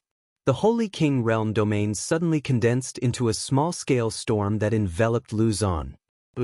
Lu Zan's mind was a complete blank. In that instant he almost couldn't control his mind. A powerful pressure came from all around him, making him feel as if he had fallen into an ice cave. Yes, at this moment he felt as if he had fallen into purgatory and was surrounded by a group of ghosts. That kind of hair-raising, hopeless feeling was not something a normal person could endure. Arg! Lu Zan suddenly spat out a mouthful of blood. His pupils rapidly enlarged. His entire body was ice-cold as he fell into the snow. His body trembled slightly. He had actually died under the pressure of the domain. Lin Muyu's gaze froze. She hadn't thought that Lu Zan, the leader of a mercenary group, would be so weak that he could actually be scared to death by the illusion brought by the domain's pressure. She really didn't know how this kind of cowardly rat had become a mercenary, or even a leader of a mercenary group. "General Lu?" Huan of Northern Qi was startled. He hurriedly signaled with his eyes, "Quick, go take a look." A mercenary walked forward and felt Lu Zan's breath. He couldn't help but take a few steps back. His face pale, he said, "Leader, he's already dead." "My God, what happened?"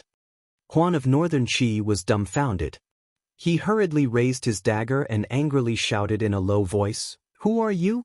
What despicable method did you use to kill Lu Zan?" Lin Muyu didn't speak. She only looked at him indifferently. Instead, a mercenary to the side whispered in his ear, "Second Master, the leader bled from every orifice and died. I suspect he was poisoned. This kid might be an expert in poisons." Huan of Northern Qi's slightly handsome face instantly twisted. He said, "Poisoned? Bastard, you dared to kill my people. I'll let you have a taste of the heavenly book." As he spoke, Huan of Northern Qi gently flicked his wrist. The inscriptions on the dagger suddenly appeared.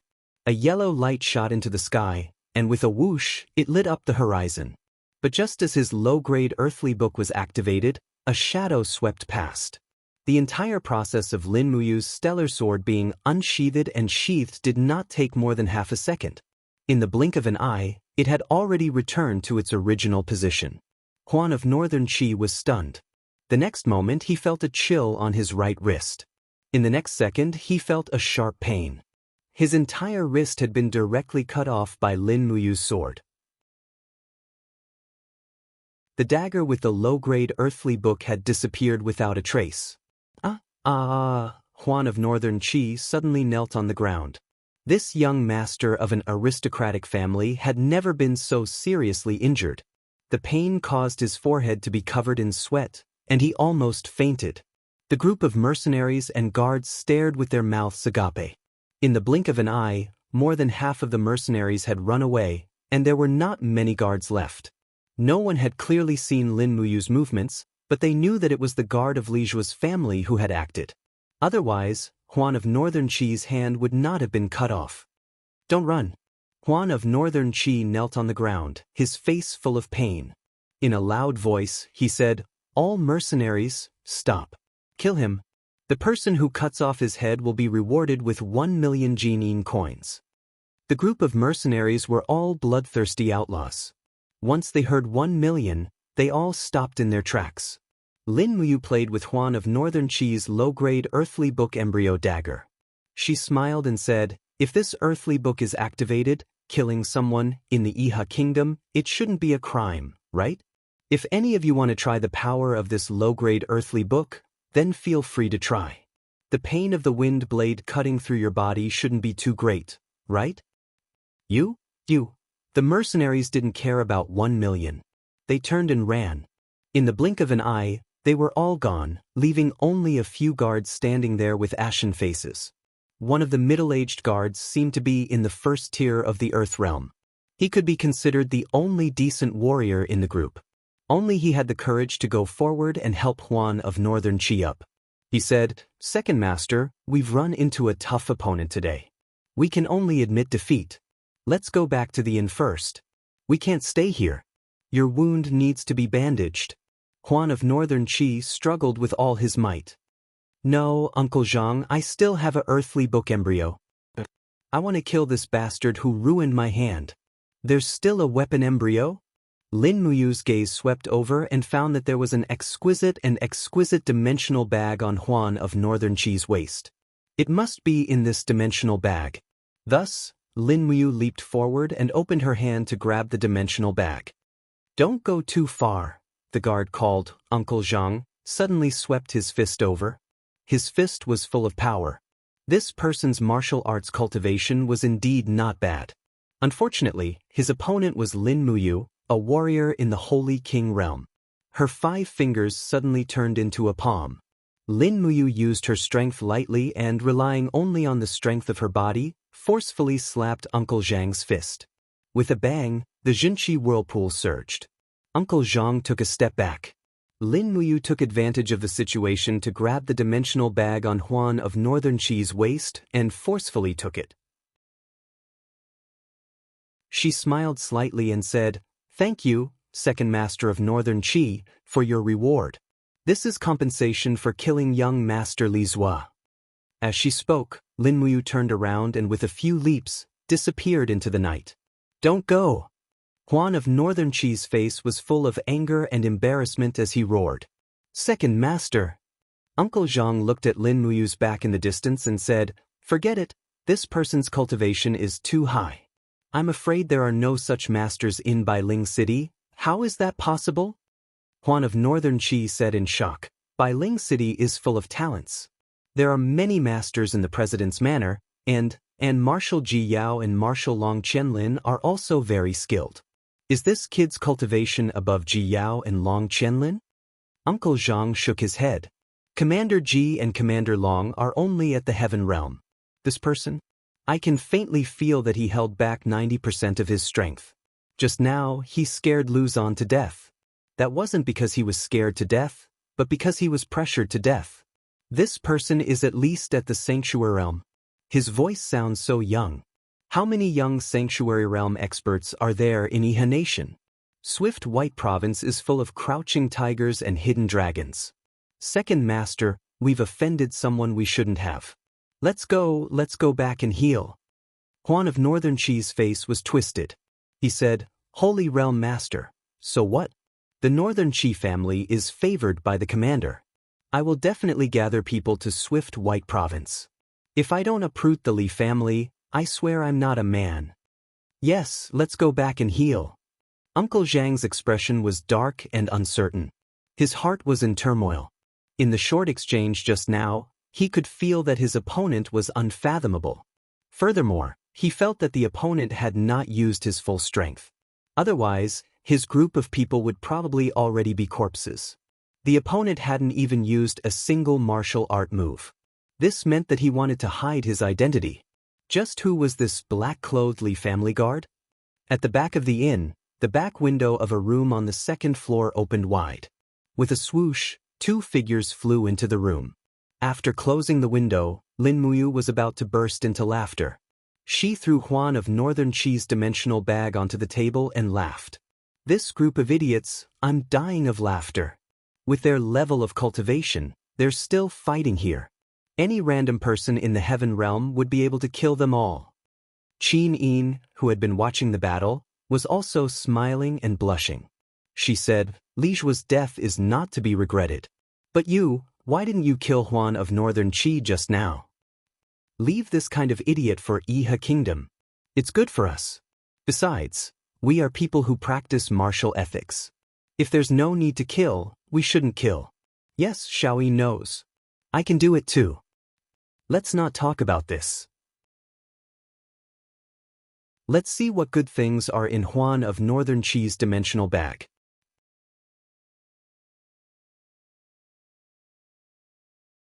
Chapter 5:13. Lin Muyu opened the dimensional bag and shook it on the table. With a clatter, a battle axe fell out. Golden characters slowly flowed on the battle axe. It was another tool embryo that had become a book.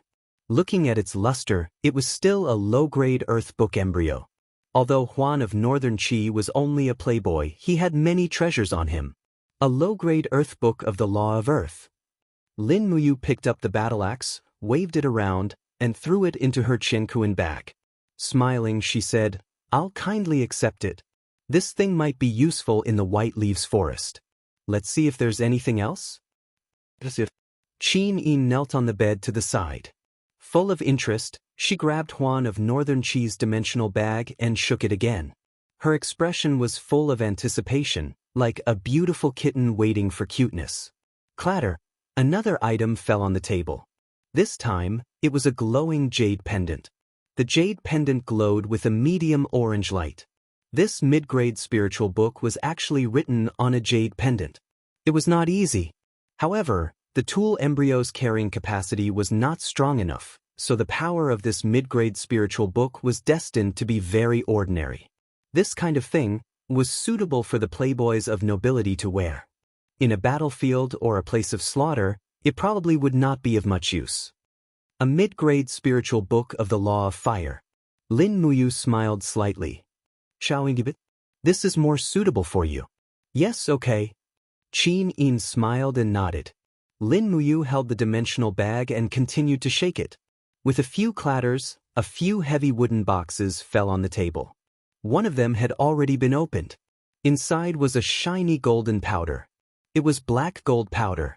Looking at the color and composition, it should be mid-grade black gold powder. Huan of Northern Qi was indeed a playboy. He had too many treasures on him. After arranging the wooden boxes in a row, Qin Yin smiled so widely that she could not close her mouth. At least 2.5 kilograms of mid-grade black gold powder. We're rich, we won't have to buy black gold powder for a long time. Yes, Xiaoyin, keep it well. Let's see if there are any other treasures.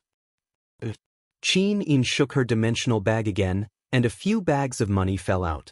There were piles of gold coins, dozens of diamond coins, and a pile of gold notes. Northern Qi's Huan was simply too rich. He carried nearly 100,000 gold and diamond coins with him. This was not something a typical rich second-generation heir could compare to. At that moment, an exquisitely crafted leather whip fell out of the interspatial bag with a clatter. Qin Yin was stunned. What's this? I don't know. With another pada sound, several candles fell out, as well as a ball-shaped object stuffed in the mouth. In an instant, Lin Muyu was dumbfounded and understood what the hell was going on. This. Qin Yin grabbed the mouthpiece and thought for a moment with her brows furrowed. Is this a warhorse accessory? Flustered, Lin Muyu replied, although it's meant for riding, it's not a warhorse accessory. Alright, these are useless. Xiaoyin, put them down. Qin Yin looked at the whip and the candles again. She seemed to have thought of something. Although her father, Qin Jin, had been diligent and thrifty all his life, and did not even have a concubine, there were many of these things in the mansions of other nobles in Lanyan City. Qin Yin had heard rumors about these things from the maids. In an instant, Qin Yin's little face flushed red. She lowered her head, too embarrassed to look any more. The candles fell to the ground with a pada sound. Ah, Don't waste it. Lin Muyu picked up the candles and said, this can be used to light a fire during camping. Oh, Qin Yin blushed. She took the candles again, but they burned her hands. Blushing, she threw the candles into her space bag. Then, she sneaked a glance at Lin Muyu and happened to meet his gaze. Immediately, she did not dare to look at him. Although she was an empress, Qin Yin was still a young girl who had not come into contact with this field. At this moment, her extremely bashful look was so beautiful that it was intoxicating. Xiao Yin, what are you thinking about? Lin Muyu asked teasingly. I'm not. Qin Yin pouted and argued, I'm not thinking about those things. I didn't say anything, but you confessed yourself. Lin Muyu sat down at the side and took out a few magic crystal coins to play with. Woo woo. Qin Yin looked at him with watery eyes. She did not speak, but her eyes clearly said, you're bullying me. It was simply pitiful. Lin Muyu did not dare to look at Qin Yin's beauty again. Otherwise, he might make a mistake. This was not good. After all, there did not seem to be Durex or Yuding in this era. If the news of the Empress being pregnant got out after her adventure in the Swift White Province, it would be a great harm to Qin Yin. Some things were better left for later. That night, Huan of Northern Qi's wrist was cut off and Li Jue died. She did not know if the Li Manor would really come looking for trouble, so Lin Muyu did not dare to be careless. She did not return to her room, but sat at Qin Yin's bedside to practice the stellar technique and the heavenly book cultivation method. Meanwhile, Qin Yin practiced for a while with Lin Muyu's company and then slowly fell asleep. At daybreak, there was a lot of noise outside. It was obvious that someone was quarreling, and there was the sound of horses' hooves coming from outside the post house. Something was probably going to happen again, but it was none of his business. The Iha Nation's business would be settled by the Iha Nation, and Lin Muyu did not intend to interfere. What he wanted to do was to fan the flames and make the fire of the Iha Nation as big as possible. Qin Yin slowly woke up. His body was full of fighting energy. After last night's practice of the dragon-slaying formula and the heavenly book cultivation method, his fighting energy seemed to be even pure. He looked up and saw that Lin Muyu was taking a short rest with her eyes closed. He did not disturb her. He put on his shoes, got out of bed, and went to fetch water to wash his face. In the lobby of the post house, a group of people dressed in the Iha Nation's patrol uniforms stood there, surrounding the post house so tightly that not even a drop of water could trickle through. When they saw Qin Yin carrying a basin of water downstairs, they all took a second look, but no one suspected that this girl dressed like a hunter would kill the young master of the Li Manor, Li Jue. So, after washing up and eating breakfast, when Lin Muyu and Qin Yin went downstairs together, they saw from afar that Huan of Northern Qi, Uncle Zhang, and the others had also come downstairs. A patrol leader came forward, raised his arm, and said, "Sir, please stay. Was the murder case in the post house last night committed by you?" Huan of Northern Qi did not deny it and said, "Li Jue of the Li Manor molested a good girl, and after I stopped him, he became angry out of humiliation and wanted to fight with the heavenly book, so I killed him with the low-grade earthly book. According to the heavenly book law of the Iha Nation, I am not guilty. Sir, do you need to know anything else?" "Sir, please show your identity." Huan of Northern Qi laughed coldly and took out a token from his bosom and said, "I am the second young master of the Northern Qi Manor, Huan of Northern Qi. Is that enough?" The patrol leader was stunned and hurriedly took a few steps back, bowed, and said, "I have eyes but failed to recognize Mount Tai. Please forgive me, second young master. Since you are the second young master of the Northern Qi Manor, then this matter is over." Behind him, a middle-aged man dressed like a butler said, unforgiving, "Sir, he killed young Master Li Jue, and dozens of people saw it. Are we just going to let him go, and let Xiaoyao go beyond the law?" The officer said coldly, "According to the heavenly book law of the Iha Nation, killing someone with the heavenly book is not guilty. Butler Li, I advise you not to pursue this matter." Butler Li was stunned. At this time, Huan of Northern Qi walked forward, and with a stern look he said in a low voice, "You are the butler of the Li Manor? I know that the Li family is a famous family in the Qingye County area, But just you wait, I will remember the revenge of cutting off my hand. Go back and tell that black-clothed guard of the Li Manor that the next time the Northern Qi family comes, we will bring thousands of troops and raze the Li Manor to the ground. Butler Li stared at Huan of Northern Qi, but didn't know what to say. After Huan of Northern Qi and the others had left, Butler Li said quietly, "A black-clothed guard of the Li Manor? Who is that?" When they arrived outside the post house, Lin Muyu took 2 war horses from the waiter. After Lin Muyu mounted Takshu, she felt her entire body relax. Qin Yin, on the other hand, bought an animal skin cloak from the post house and covered her beautiful face. Although her beautiful face was something to be proud of, a beautiful face could also bring about unnecessary trouble. Hence, it was better to cover it up to avoid a lot of trouble. Not far away, a group of people from the Northern Qi Manor also mounted their horses. The direction they set off in was the same as Lin Muyu and Qin Yin. Were they still going to the White Leaves Forest to search for the Heavenly Book Monolith Forest after losing so many mercenaries? Lin Muyu furrowed her brows. The strongest person in this group was Uncle Zhang of the Earth Realm. For a group like them to go to the White Leaves Forest was clearly seeking death. Even if other cultivators didn't kill them, just the spiritual beasts in the White Leaves Forest would be enough to kill them countless times over. At this time, Huan of Northern Qi also noticed that Lin Muyu was looking at him. He glanced back and his temper seemed to be much more restrained. He didn't have any friction with Lin Muyu. At least, there wasn't a fierce scene of, "What are you looking at? I'm looking at you," or, "You want to die?" Afterward, Huan of Northern Qi's gaze fell on Qin Yin's body. He found that this beautiful young hunter girl had already put on a cloak. Although he couldn't see her face clearly, her beautiful figure was still enchanting. The coarse animal skin armor wrapped around her small waist and brought out her twin peaks. Qin Yin's figure was much better than it had been 4 years ago. Huan of Northern Qi stared in fascination. It wasn't until his wrist touched the back of the horse and sent a sharp pain that he came to his senses. However, he didn't know that the reason he had broken his wrist was because he had thought too much. "Xiao Yin, we're going." Lin Muyu looked at the map in her hands. "Today's travel is 600 li. After nightfall, we'll reach the White Leaves City outside the White Leaves Forest. Then, we'll enter the legendary Forbidden Land. Let's go. I can endure exhaustion." Let's go. They sped up and left the guest house in the blink of an eye.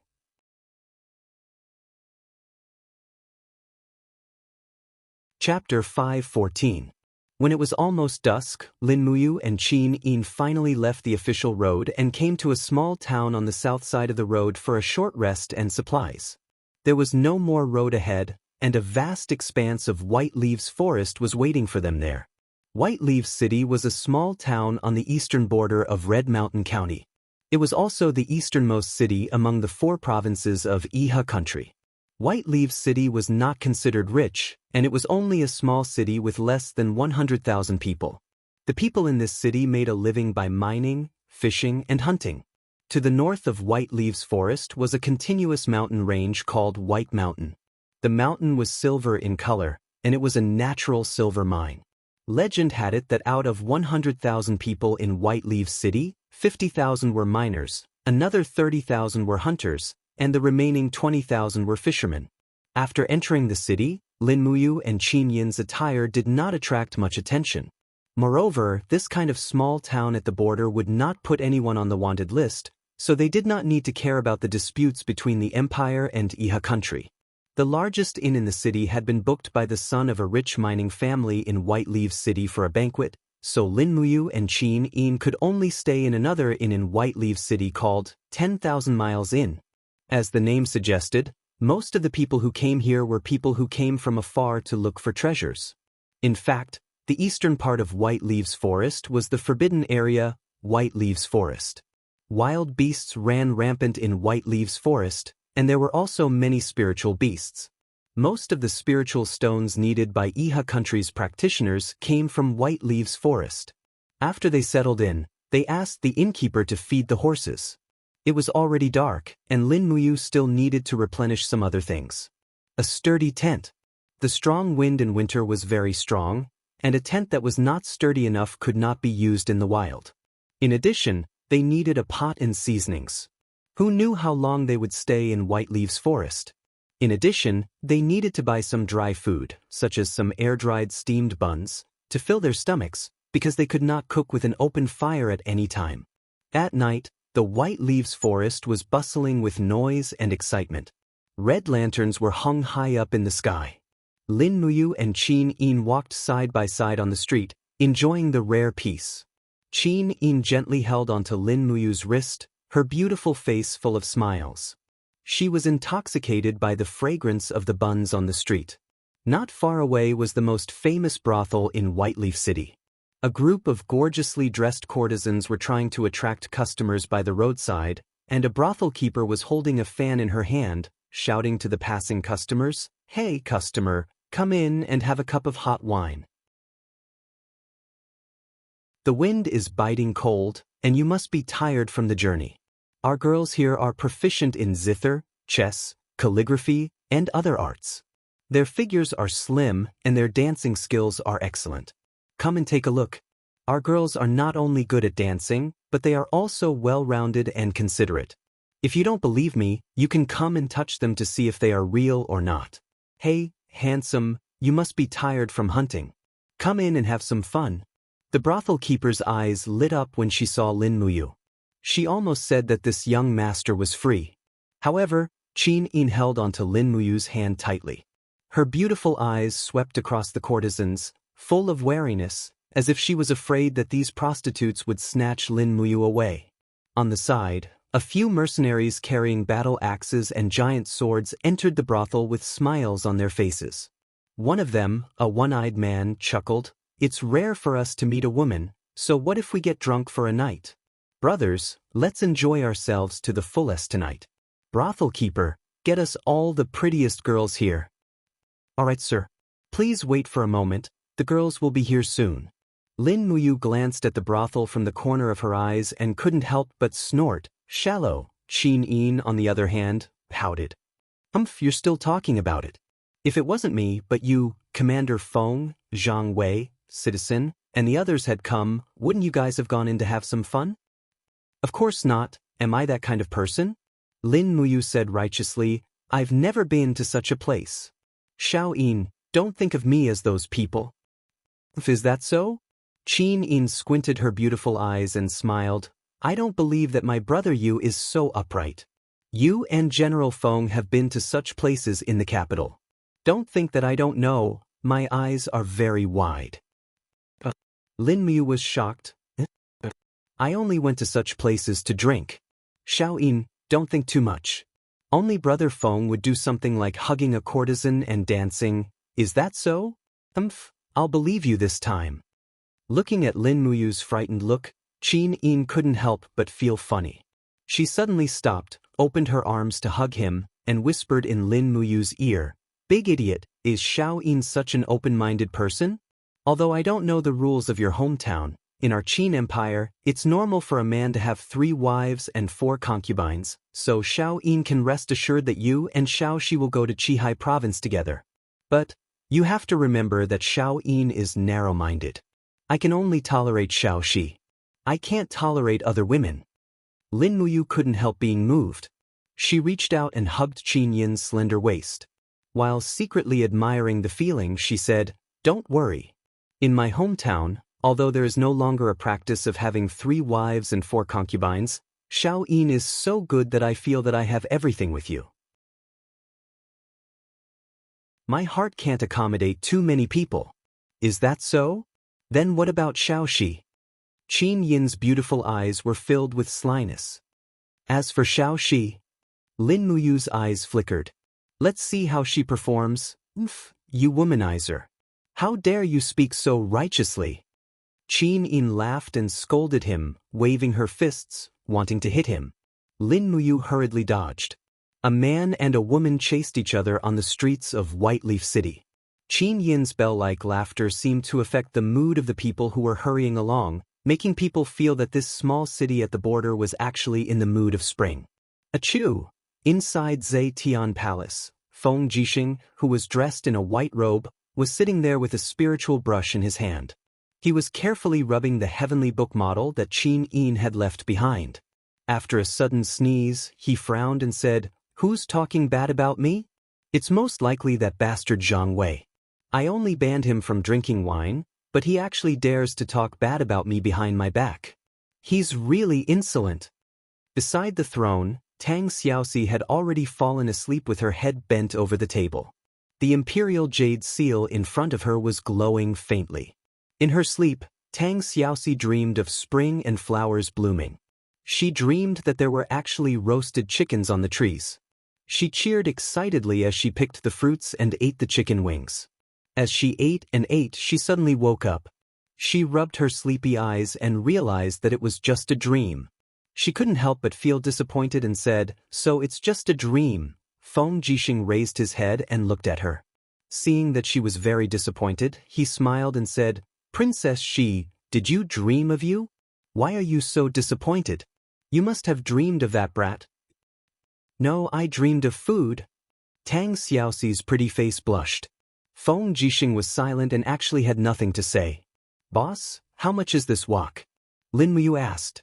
The chubby boss walked forward, and a sinister smile immediately appeared on his face. "Young master, you have a good eye. This wok is a steel wok made by a skilled craftsman from the western regions. It won't rust no matter how many times you cook it. It's very hard, and it's 2 Jin Yin coins for one.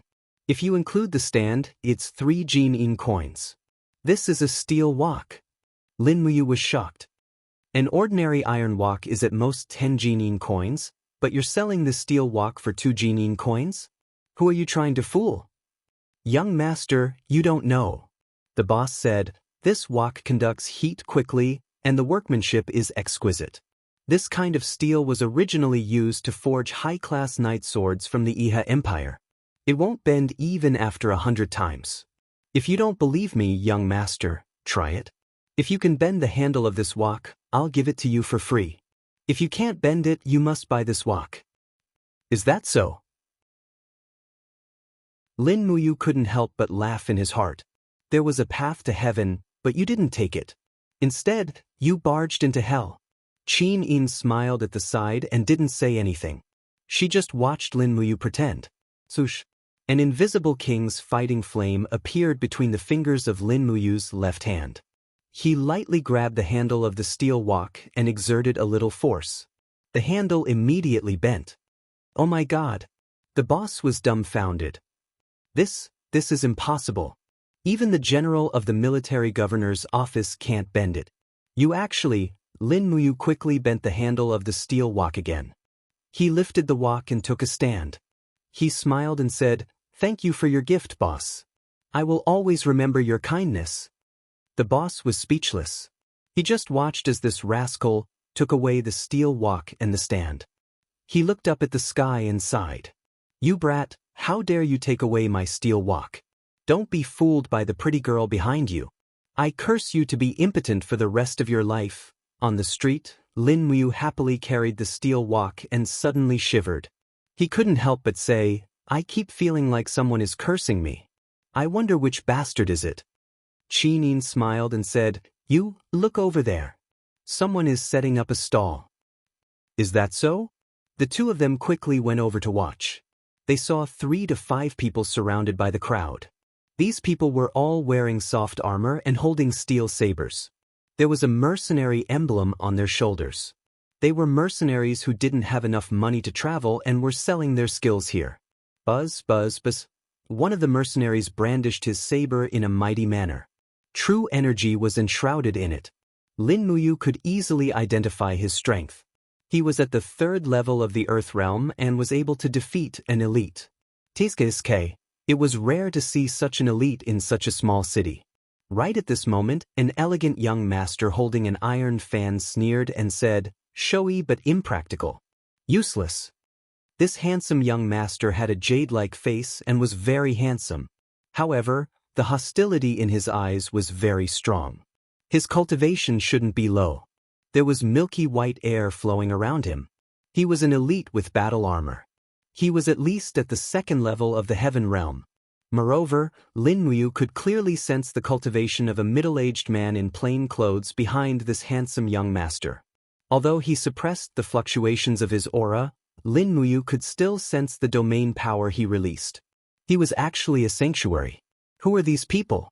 Right at this moment, the middle-aged sanctuary said in a low voice, "Young master, let's go.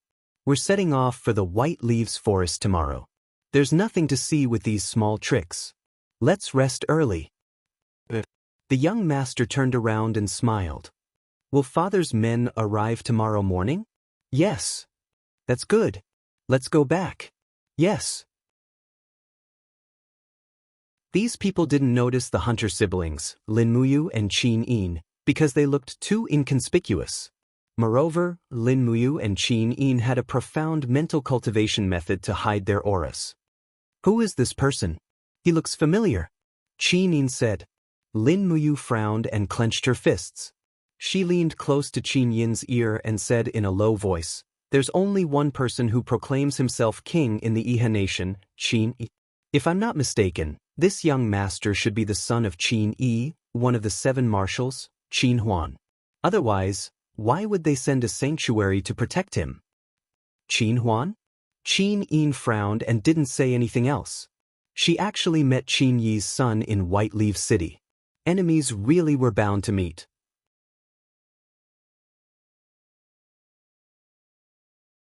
Chapter 5:15. After returning to the inn, they each began to cultivate. Lin Muyu sat cross-legged on the bed. After circulating the Vajra protection mantra 7 times, a warm current slowly flowed from his meridians into his qi, causing his entire body to tremble. The warm current rapidly circulated in his qi, and in the blink of an eye, it condensed into the shape of a golden Buddha. This was the Arhat's reincarnation. He had finally stepped into the 4th layer of the Vajra protection mantra. Oh, taking a deep breath, the Vajra protection mantra condensed on every inch of his skin, greatly increasing his defensive capabilities. This was also the strength of the Vajra protection mantra. Without circulating it, he could automatically circulate a small amount of Do Qi to protect his body. This way, even if he was ambushed in a hurry, he could still protect himself. After letting out a long sigh, Lin Muyu lay on the bedding behind him, thinking about Qin Huan and the others he had just met. Besides Qin Huan, there were quite a few people following him. After all, he was one of the 7 marshals of the Iha kingdom, and was also Qin Yi's only son. It was impossible not to send experts to protect him. Just now, if Lin Muyu had made a move, he might have been able to kill Qin Huan, but he and Qin Yin would not have been any better off. They might not have been able to go to the Heavenly Tome Monolith Forest to compete with the experts of the Iha Kingdom for the Heavenly Tomes. Of course, there was an even more important reason why Lin Muyu did not make a move. Within the Spirit Pulse technique, there was an aura that was sometimes strong and sometimes weak. This aura was extremely well hidden, and sometimes the Spirit Pulse technique could not detect it. However, the power of this aura was extremely pure, and faintly revealed a holy quality. It should be divine power. This made Lin Muyu even more astonished. Could it be that Luo Lan had come? If that was really the case, then the Heavenly Tome Monolith Forest would really be a disaster. But as the saying goes, since you've already come, you still have to go. After a good night's rest, we'll set off tomorrow morning and enter the White Leaves Forest. Early the next morning, Lin Muyu and Qin Yin woke up one after another. They had a rather sound sleep this time. Their mental and physical powers had been nurtured very well, which could be seen from Qin Yin's face that was in high spirits. After a simple breakfast, they set off with some dry rations in their Jianghu bag. They rode on 2 war horses and went straight out of the city, heading straight for the White Leaves Forest. The winter morning was cold and gloomy. A thick fog filled the forest. From afar, one could hear the sound of hooves and the laughter of mercenaries coming from the other side of the forest. Lin Muyu frowned. It seemed like the news of the Heavenly Tome Monolith Forest had already spread like wildfire. Otherwise, there wouldn't be so many mercenaries that would risk their lives out of desperation. He opened the map scroll and carefully examined it. He couldn't help but secretly complain, saying, Shaoyin, the White Leaves Forest is really too big. From north to south, it's over 300 li long, and from east to west, it's almost 1,000 li long. However, we don't know the exact location of the Heavenly Tome Monolith Forest. What should we do? Qin pursed her red lips. I don't know either. Perhaps we should wait and travel with someone who knows the news. Travel with someone? Lin Muyu was surprised. You're saying we should join those mercenaries? No, mercenaries are cunning and full of schemes. Working with mercenaries is no different from asking a tiger for its skin. Why don't we first familiarize ourselves with the terrain at the edge of the White Leaves Forest, and first inquire about the Heavenly Tome Monolith Forest? And that's fine. Within the dense fog, 2 war horses slowly advanced through the forest. Very soon, there was no road ahead, and the war horses could only grope their way through the shrubbery. Near noon, the sun dispersed the fog.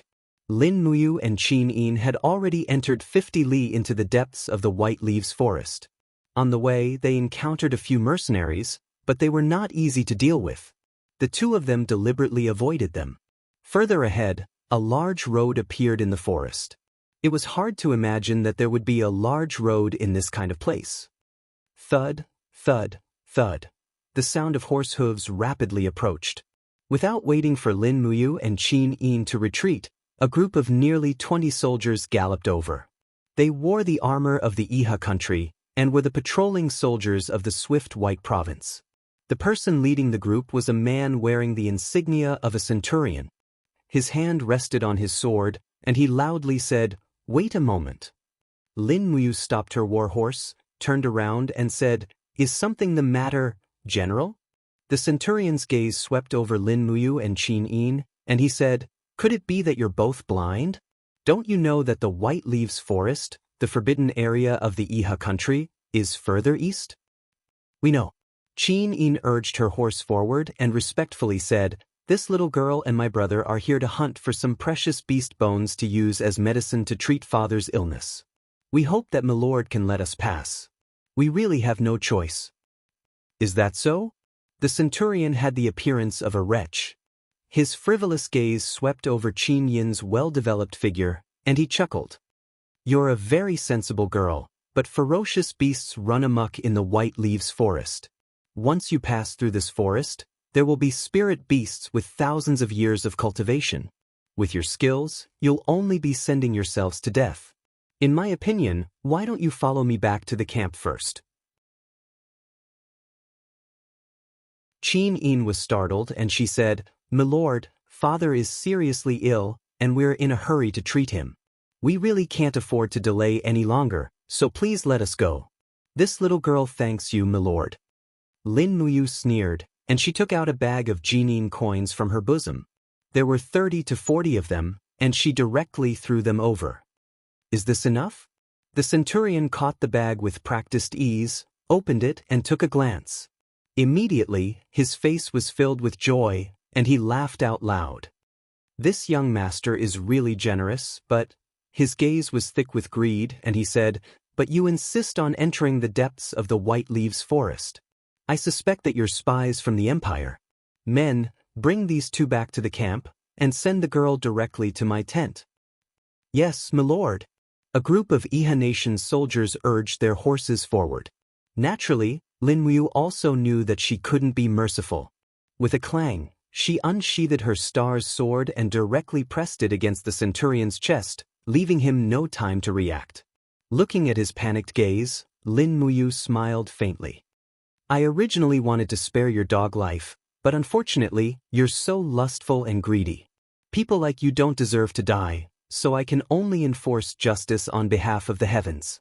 Young hero, spare." Before the centurion could finish his sentence, Lin Muyu's sword had already pierced through his chest. Blood flowed out, and his heavy body fell from his horse, dead. "This brat killed Milord, kill him for me." A group of Iha Nation's cavalrymen angrily pulled out their swords. They had always guarded the outer perimeter of the forbidden area, and they had repeatedly exploited the cultivators who passed by.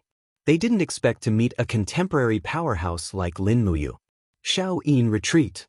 Lin Muyu shouted in a low voice, wanting to test the power of his move. Qin Yin quickly urged her horse to move about 100 meters away. She was very obedient. "You're courting death." Lin Muyu suddenly shook his arm, and instantly, the Star Technique's level 5 Ice Spirit astral power danced around his fist. He raised his fist, spurred on the Snowstride warhorse, and with the chilly astral power, he passed through more than 20 cavalrymen at lightning speed. Whoosh! The air and time seemed to have frozen. Lin Muyu and Takshu passed through like an ice arrow, and the warhorse left traces of frost on the ground. Behind them, there was a hissing sound, and streams of icy air rose, freezing the Iha Nation cavalrymen into ice cubes. In the next moment, the ice cubes all shattered, and not a single drop of blood could be seen. They had all died under the Star Technique's level 5 ice jade snow. "Oh my God!" Qin Yin's mouth was wide open. She looked at the bloodless killing scene, but she was very shocked.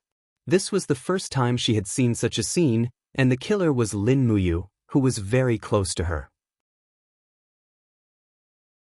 "Rustle, Rustle!" Lin Muyu waved his fist, dispersing the ice spirit astral power around his fist.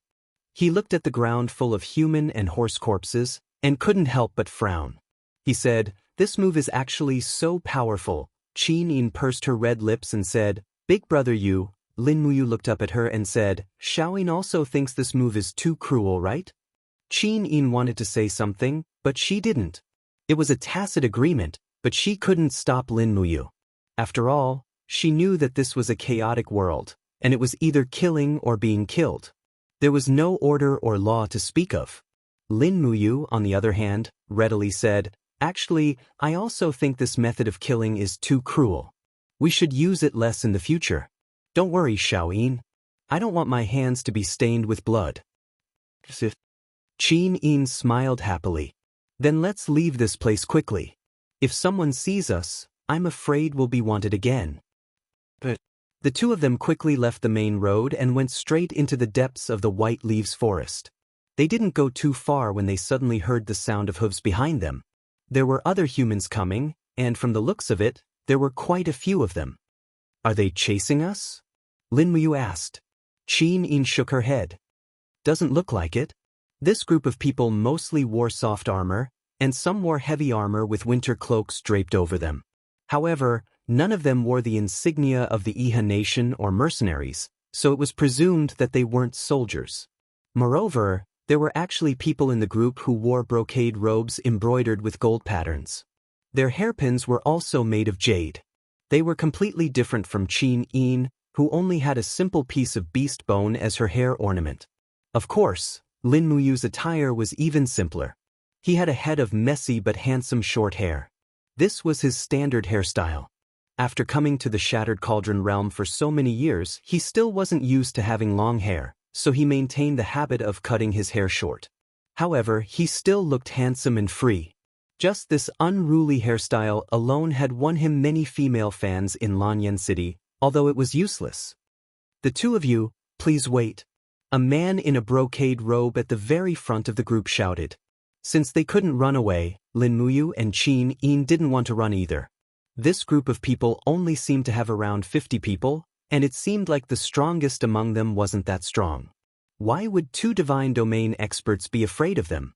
Thus, they both reined in their horses and waited for this group of people to approach. After they approached, this young man in a brocade robe, who looked to be around 30 years old, cupped his hands and said, "May I ask the two of you, are you going to search for the Heavenly Tome Monolith Forest in the White Leaves Forest?"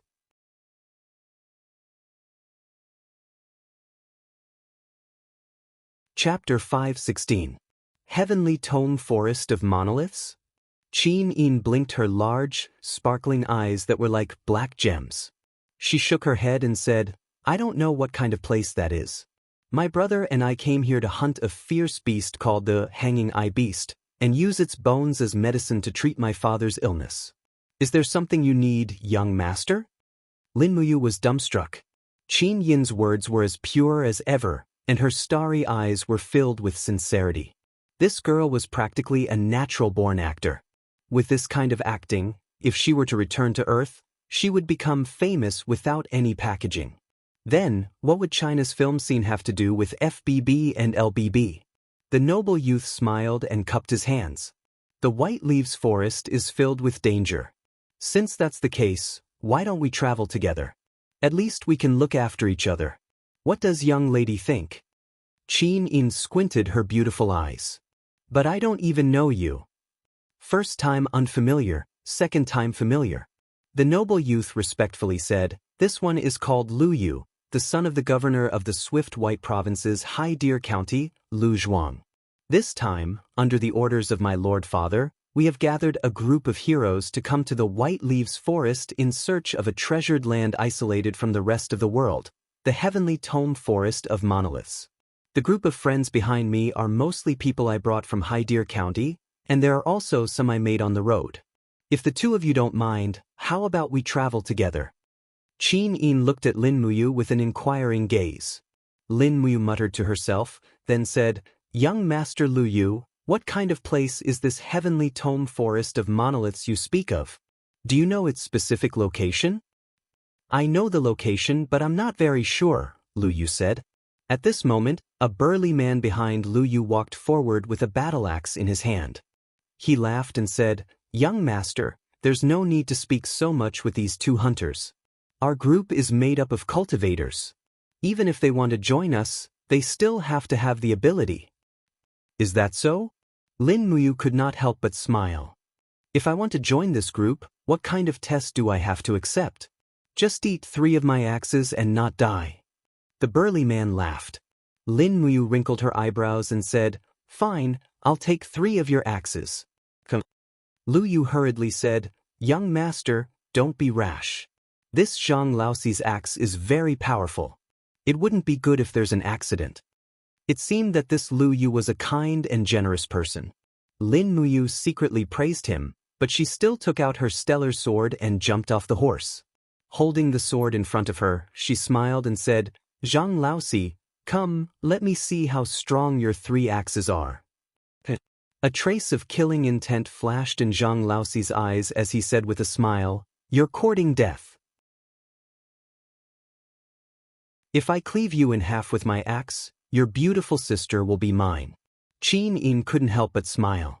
She gracefully stood beside Lin Muyu and said, If you can really defeat him, I'll be your concubine. If you can't defeat him, you'll have to call me Grandaunt whenever you see me in the future. How about it?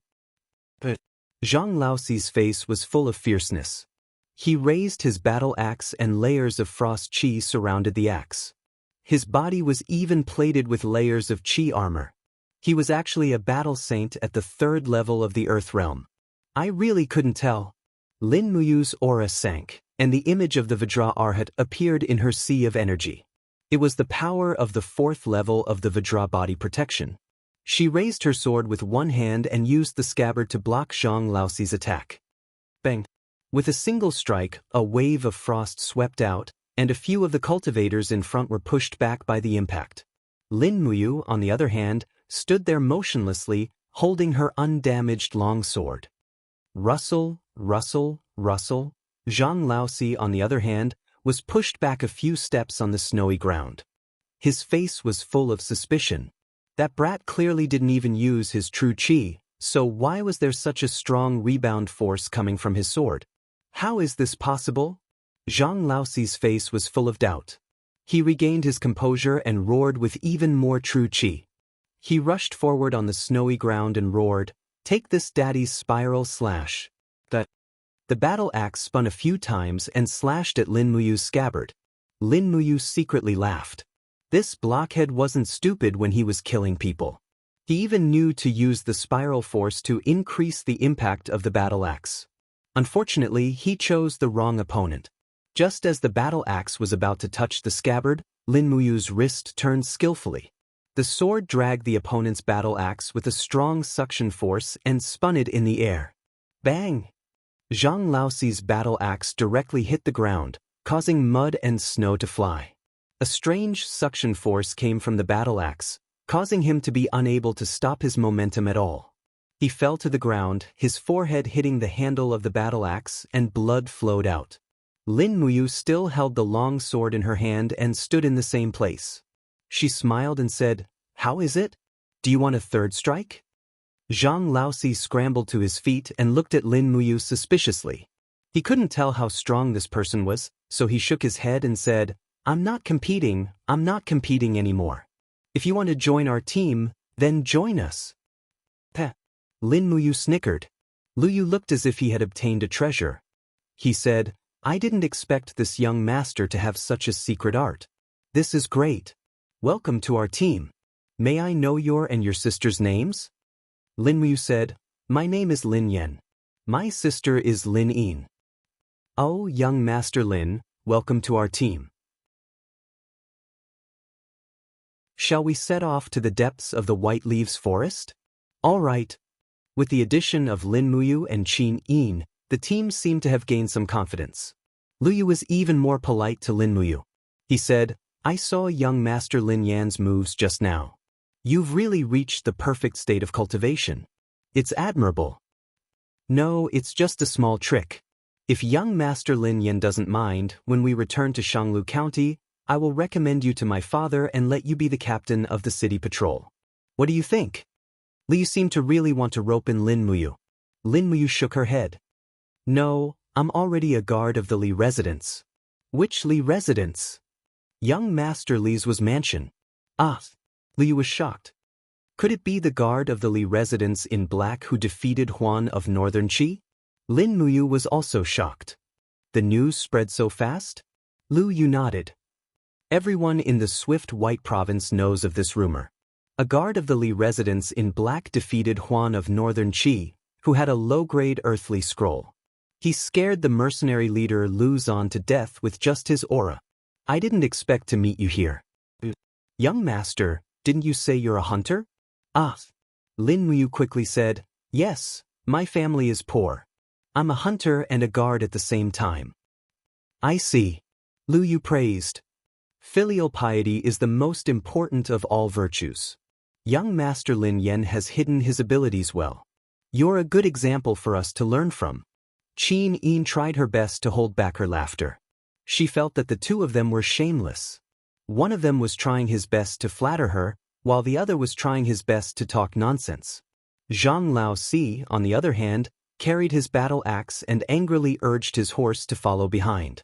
He muttered to the manservants beside him, He's just a wild brat who won by trickery. I really don't know why young master thinks so highly of him. When we really meet a spirit beast later, I want to see how this brat's mask will be exposed. The servants all agreed. Yes, let's see if he's really capable and yet he's still bragging.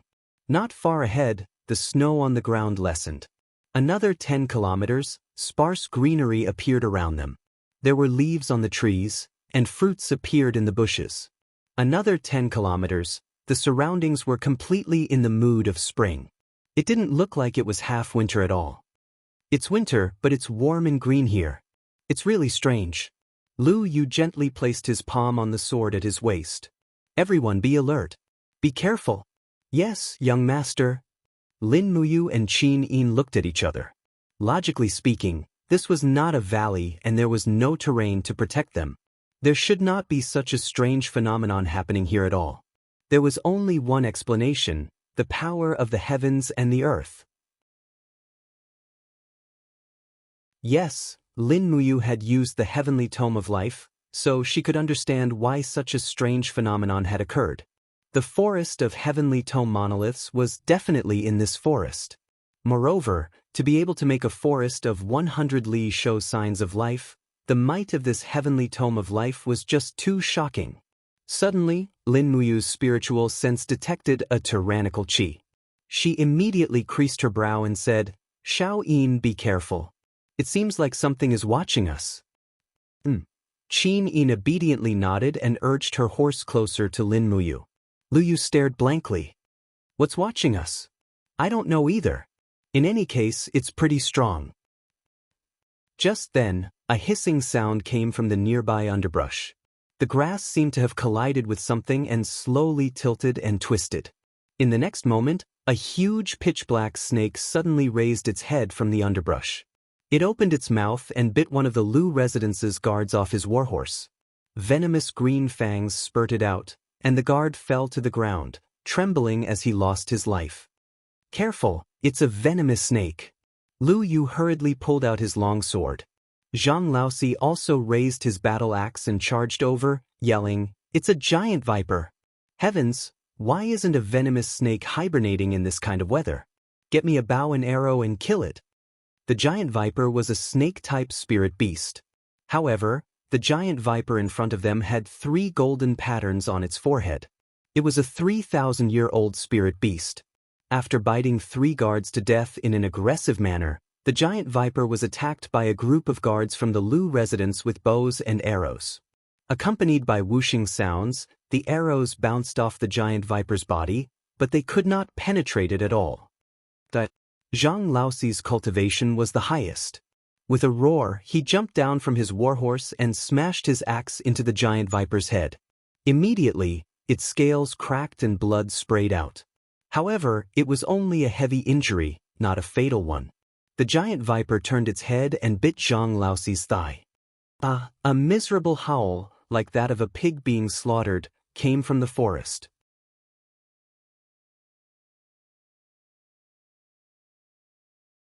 Chapter 517. B*****. Zhang Laozi was naturally fierce. Under the effects of the poison, he grabbed the giant viper's head and stabbed the tip of his battle axe into the giant viper's eye. Pooh! Blood splattered everywhere. This blow was enough to kill the giant viper. After killing the 4 guards, it finally collapsed. However, Zhang Laozi was also lying on the ground. The muscles in his legs were beginning to collapse, and his body was trembling. This snake venom was not your average kind of venom. It would take at most 2 minutes to take away his life. Heavens, this is bad. Lu Yu naturally knew that Zhang Laozi was the strongest person in the group. If he died, how would the group find the heavenly tome forest? What do we do? Who knows the art of detoxification? Lu Yu yelled. Zhang Laozi's body was trembling. He was on the verge of death. His eyes were hazy as he said, "Young master, I can't do it anymore. Laozi can't accompany you to find the heavenly tome and restore the Lu clan's prestige. Young master, this subordinate is useless. At this moment, Lin Muyu, who was behind Lu Yu, took out a bottle of medicine and said, "Spread this medicine on the wound. Quickly, or else even the gods won't be able to save him." Li was extremely anxious. He took the bottle of antidote from Lin Muyu and poured it on Zhang Laozi's leg. In an instant, the snake venom turned into steam and dissipated in the blink of an eye. The antidote was worthy of being a level 10 medicine. After a few more minutes, Zhang Laozi's wound actually became rosy. His physical strength and qi also recovered a little. He looked at his leg in disbelief, then looked at Lin Muyu and said, What kind of medicine is this?" "An antidote made by us hunters." Lin Muyu played it down. Zhang Laozi struggled to stand up and immediately knelt on the ground, saying, "Young Master Lin Yen, this lowly one had eyes but failed to recognize Mount Tai." Thank you for saving my life," Lin Muyu nodded. "It's fine. Bandage it up and let's continue our journey." Zhang Laozi dug out the 3,000-year-old viper's spiritual stone and handed it to Lu Yu before continuing on his journey. Soon, Lin Muyu sensed the aura of the giant viper again. This time, there were 3 of them. These giant vipers were nearly 10 meters long and were no different from pythons. Moreover, they were highly toxic and could not be dealt with by ordinary cultivators. Zhang Laozi and the others were also quite surprised. The lethal giant viper was only pretty strong, according to the hunter kid. Just how strong was this hunter kid? Rustle? The grass in front of them shook, and 3 giant vipers appeared in everyone's vision. Immediately, despair and pain appeared on Lu Yu's face. He said, "How could this be? So many giant vipers, what should we do?" Zhang Laozi hurriedly raised his battle axe and said, "Brothers, prepare to fight with me and kill all these poisonous beasts." Lin Muyu frowned and said, "Why don't you let me do it?" Zhang Laozi was stunned. "Young Master Lin Yen, why don't we let young Master Lin Yen give it a try?" Lu Yu nodded his head. Although it was immoral to say such words, Fourth Zhang and the others would definitely die if they went up against him. Why not let Lin Muyu give it a try and see how capable he was? Qin Yin gritted her teeth and stared at the giant vipers in the distance. One is 4,200 years old, one is 3,720 years old, and the last one is 5,430 years old. Brother, you have to be careful. Don't worry. Lin Muyu pulled out the star's sword with a dang sound. The blade was shining brightly, and it was obvious that it was not an ordinary weapon. However, Lu Yu and the others did not care about this. In a life and death situation, everyone's attention was focused on the 3 deadly giant vipers. Lin Muyu leaped off her warhorse and dashed towards the giant viper like the wind. These giant vipers had been cultivating for many years and had long developed spirituality. Sensing the strength of the enemy in front of them, they opened their horrifying jaws when they were still a few meters away from Lin Muyu. The venom in their fangs spurted out in a swoosh swoosh. Battle chi appeared on the blade of Lin Muyu's sword. Zhang Laosi immediately exclaimed in shock, "Oh my god, it's battle chi. He's a heavenly realm powerhouse." Just as the giant viper's venom was about to reach her, Lin Muyu suddenly let out a low roar. Layers of battle armor appeared around her and repelled the venom. Zhang Laosi's face was still deathly pale, and he was dumbstruck. "Oh my god, he's a heavenly king powerhouse. How is this possible?" Kacha! The star's sword slashed horizontally, and a giant viper's head was quickly cut off. Lin Muyu's body spun, and a fiery red king's battle flame surged out of her left hand, directly burning the 4,200-year-old giant viper to ashes. Zhang Laosi was about to faint. His mouth was dry, and he said in a hoarse voice, "Oh my god, is that king's battle flame? He's actually a holy king powerhouse." With a hissing sound, the 5,430-year-old giant viper opened its bloody mouth and pounced at Lin Muyu. It was already prepared to fight with its life on the line, but unfortunately, the disparity in strength was too great. Golden light flashed continuously around Lin Muyu, and before anyone could see clearly, the god-binding chains and 7 luminaries' immortal gourd had already disintegrated into the 7 luminaries' immortal sword. The huge golden sword circled around the star's sword, and with a crack, it fell from the sky and directly split the giant viper into 2. This can't be real. Zhang Laosi stood there, dumbfounded. A person can't be this strong. There's no way he can kill a 5,430-year-old spirit beast in one hit.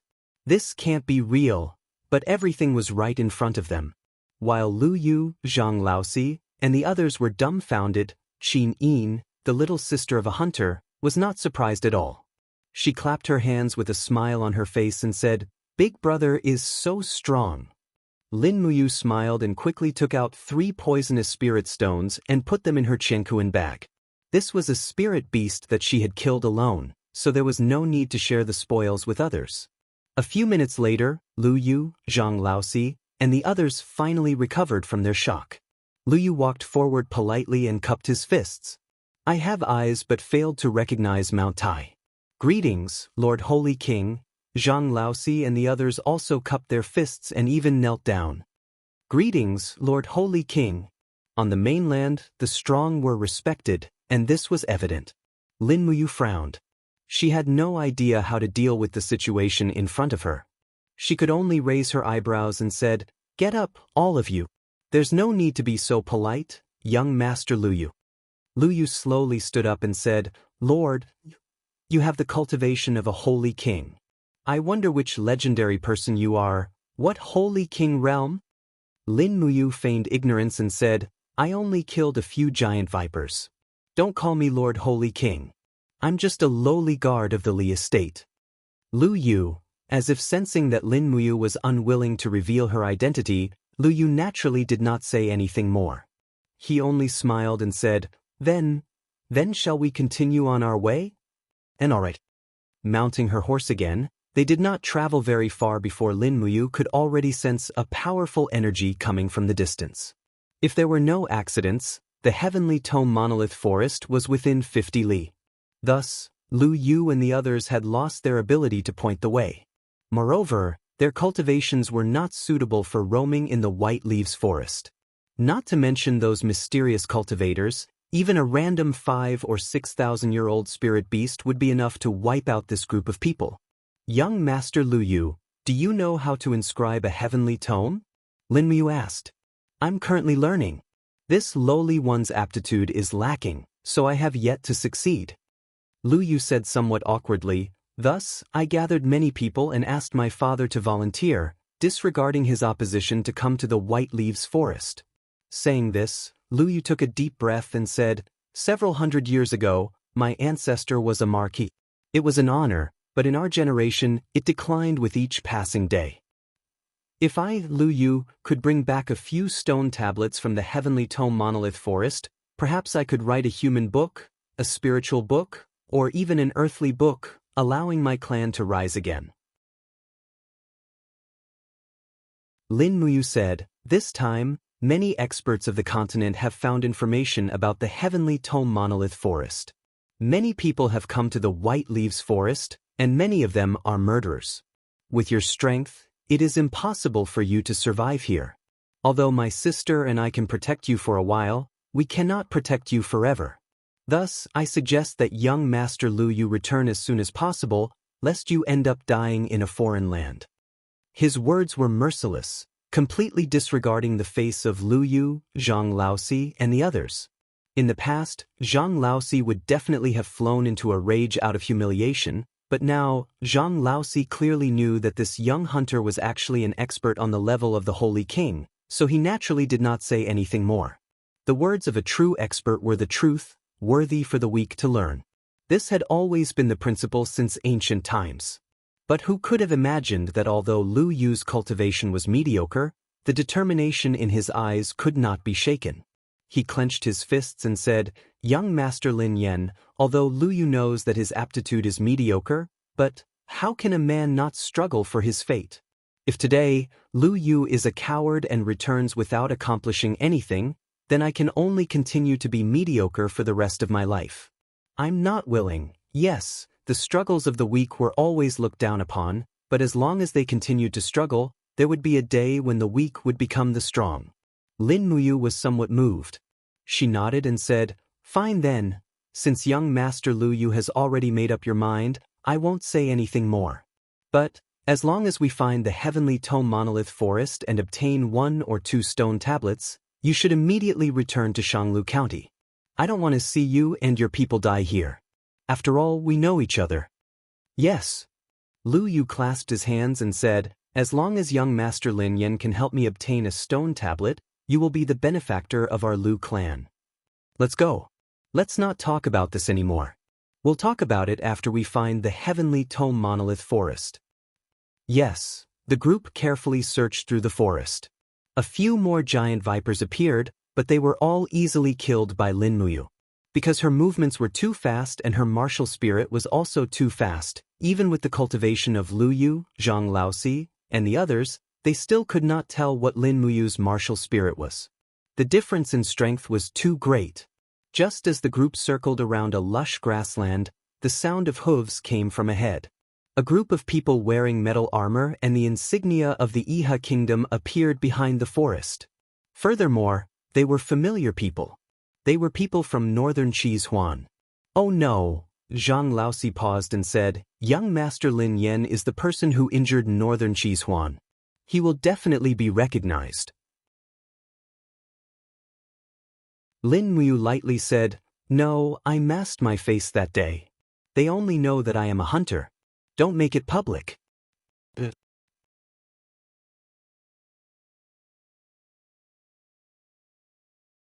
Chapter 518. Although Huan of Northern Qi had one of his wrists cut off, he was now wearing a set of light golden armor. He even wore the insignia of the Iha kingdom's captaincy on his shoulder. The Northern Qi government was indeed very powerful in the Iha kingdom. They had easily allowed their second son to become captaincy. The corruption of their military system was evident. Lin Muyu was silent. She urged her horse and brought Qin Yin into the crowd of Zhang Laosi and the others without making a sound. At the same time, she slowly extended the spiritual pulse technique to investigate the strength of this group of people. Other than Huan of Northern Qi, there were also a few Kiliarchs of the Iha kingdom. Their strength was not weak. Among them, there were 3 who had a cultivation of the heaven realm. There were also a few hidden experts in the army who had a cultivation of the heaven realm. Although there were no experts of the divine domain in this group of people, in terms of battle strength, they were not weak. Moreover, just the formation of nearly 500 cavalrymen was already not easy to deal with. It was becoming more and more difficult to see through what Huan of Northern Qi was thinking. Did he want to rely on the army to steal all the heavenly tome monolith inscriptions from the forest? Too childish. Sometimes, numbers did not decide everything. At this time, Huan of Northern Qi had already led a group of soldiers forward. His eyes were filled with arrogance as he looked at Lu Yu and the others. He smiled coldly. "Who are you to dare enter the forbidden land of the Iha kingdom?" Lu Yu urged his horse forward and bowed respectfully. "I am the son of the governor of Shanglu County, Lu Zhuang. My name is Lu Yu. I brought the guards of the manor and lost my way in the White Leaves Forest. That is why I lost my way and entered the forbidden land." "People of Shanglu County?" Huan of Northern Qi's lips curled up. "The son of a governor of a county city? Ha, interesting. Lu Yu, don't you know how to tell the direction according to the sunrise? You dare to use such a lie to brush me off?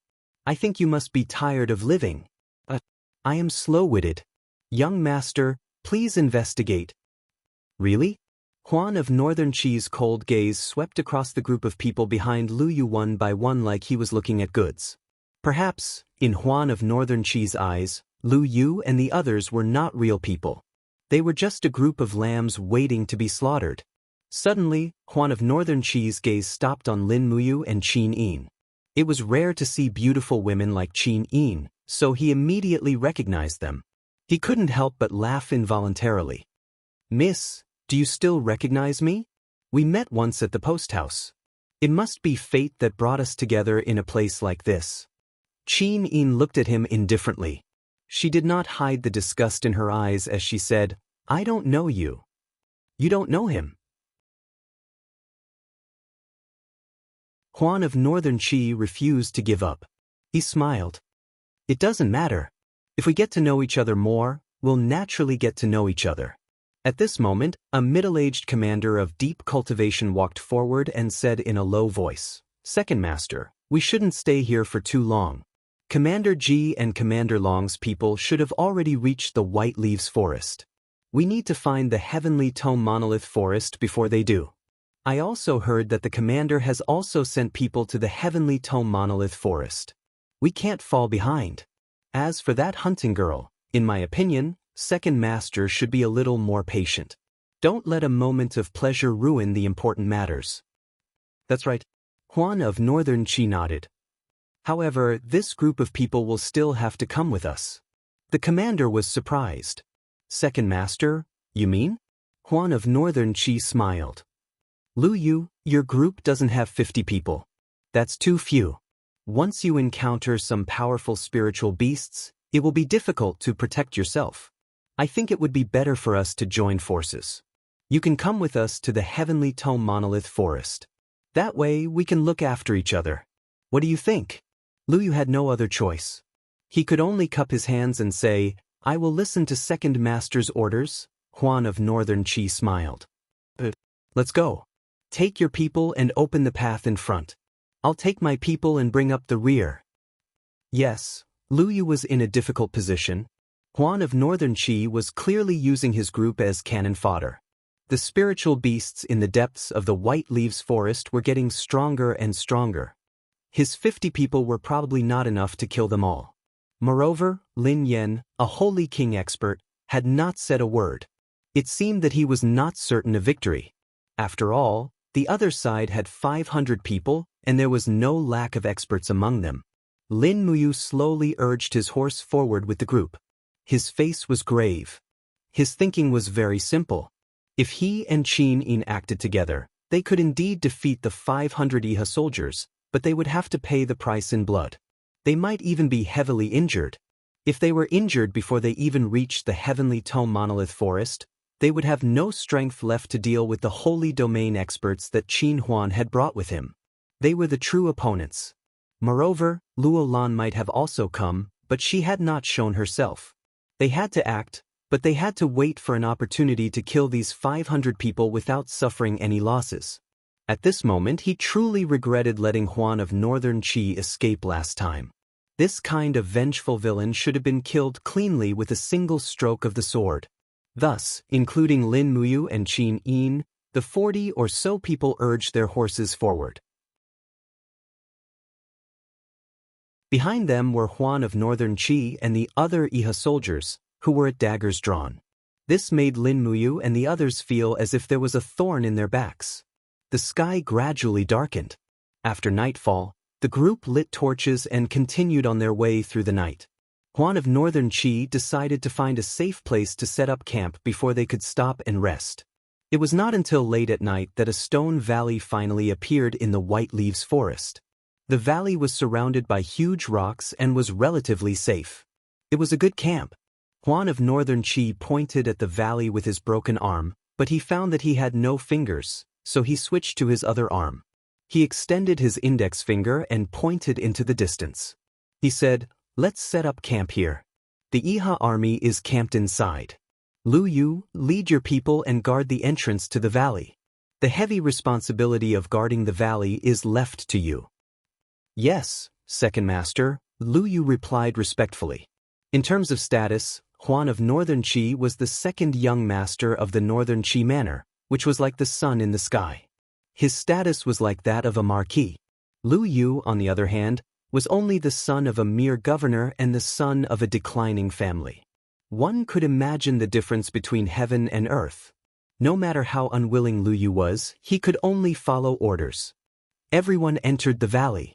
Huan of Northern Qi's people took out the food on the backs of the warhorses and began to cook. Lu Yu's people also began to set up simple tents. Lin Muyu chose a place near the rocks to set up camp and set up the tent she had bought. She then raised a bonfire and used a steel pot to boil water. She then took out a piece of swanni meat from her cosmos bag and cut it up before throwing it into the pot. She added wild vegetables, oil, and salt. Then she and Qin Yin sat around the bonfire and enjoyed the rare piece. Under the light of the fire, Qin Yin's pretty face appeared even more charming. Lin Muyu couldn't resist looking at her a few more times. She smiled and said, "Regardless of whether it's bringing Xiao Yin or Xiao Shi out, I always feel very lucky." "Why is that?" Qin Yin asked with a smile. "A feast for the eyes," Lin Muyu replied truthfully. Qin Yin couldn't help but smile. "Danger lurks everywhere here, yet you still have the mood to tease me. What are you afraid of?" Lin Muyu spread her hands and looked at the light of the bonfires in the valley. "Everything is under control. There won't be any problems." "I also hope so." Not long after, the swanni meat was cooked and emitted a fragrant aroma. Lin Muyu filled a bowl with the meat and gave it to Qin Yin. Then he ate a bowl of meat himself to replenish his strength, and at the same time, he refined the spiritual energy in the swanni meat to improve his cultivation. Fortunately, Tang Xiaoxi had taught him the heart-cleansing mantra, so he would not be affected by the dry heat in the swanni meat. Deep into the night, the bonfire was still flickering, and in the warm tent, Lin Muyu sat with his legs crossed.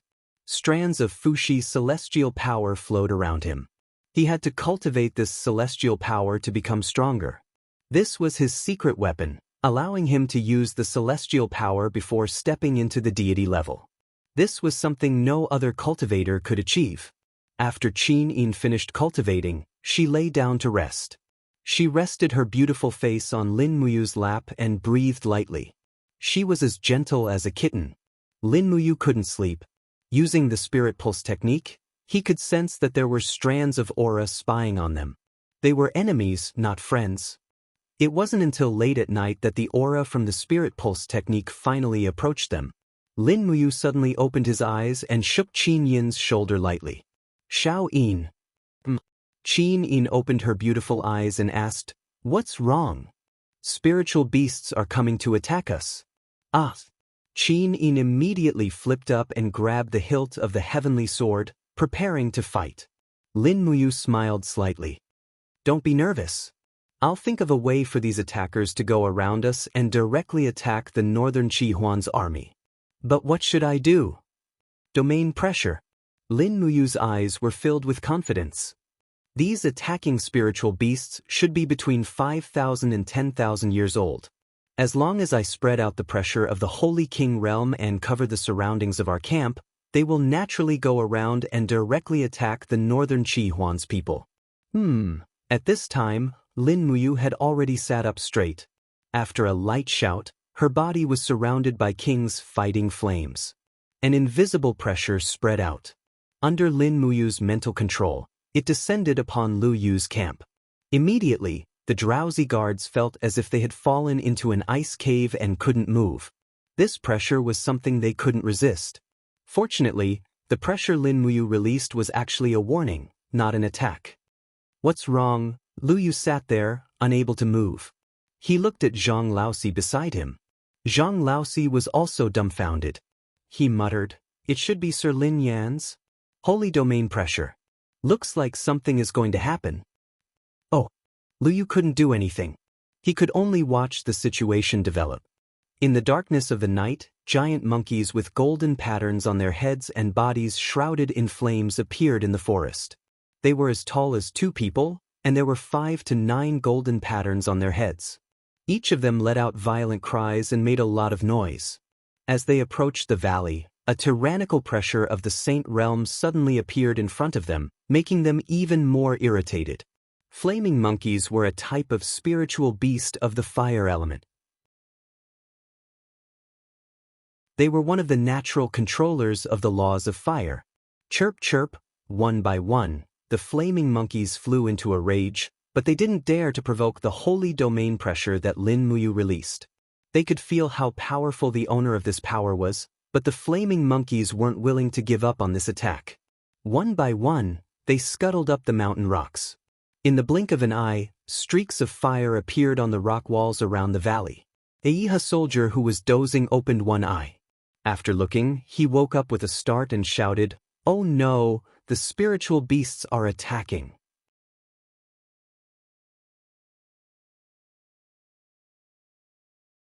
Chapter 5:19. What's wrong? Huan of Northern Qi suddenly woke up from his sleep. He crawled out of the tent and looked around. Flame monkeys! A chiliarch held a steel knife.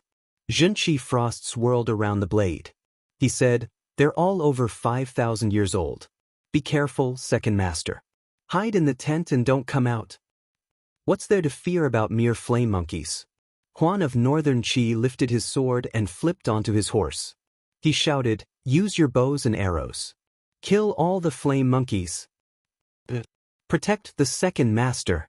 A group of Yiha soldiers all raised their shields and stood in front of Northern Qi. The archers pulled back their longbows and shot toward the group of flaming monkeys charging toward them. However, a fiery red aura appeared on the surface of the flaming monkey's skin. With a clang, most of the arrows were deflected. In the next moment, a few flaming monkeys in front had already raised their sharp claws and tore through the shields. They opened their mouths and bit into the necks of the soldiers behind them. Wretched cries immediately rang out. Bastards! A few of the more powerful chiliarchs trembled with anger. They raised their swords and slashed wildly. Perhaps only these heaven realm chiliarchs could stop the flame monkeys. Chirp chirp, chirp chirp. There were flame monkeys everywhere around the valley. There were at least 100 of them. Even the soldiers led by Huan of Northern Qi, who had high cultivation, could not withstand them. In the blink of an eye, more than half of the 500 people had been killed by the flame monkeys.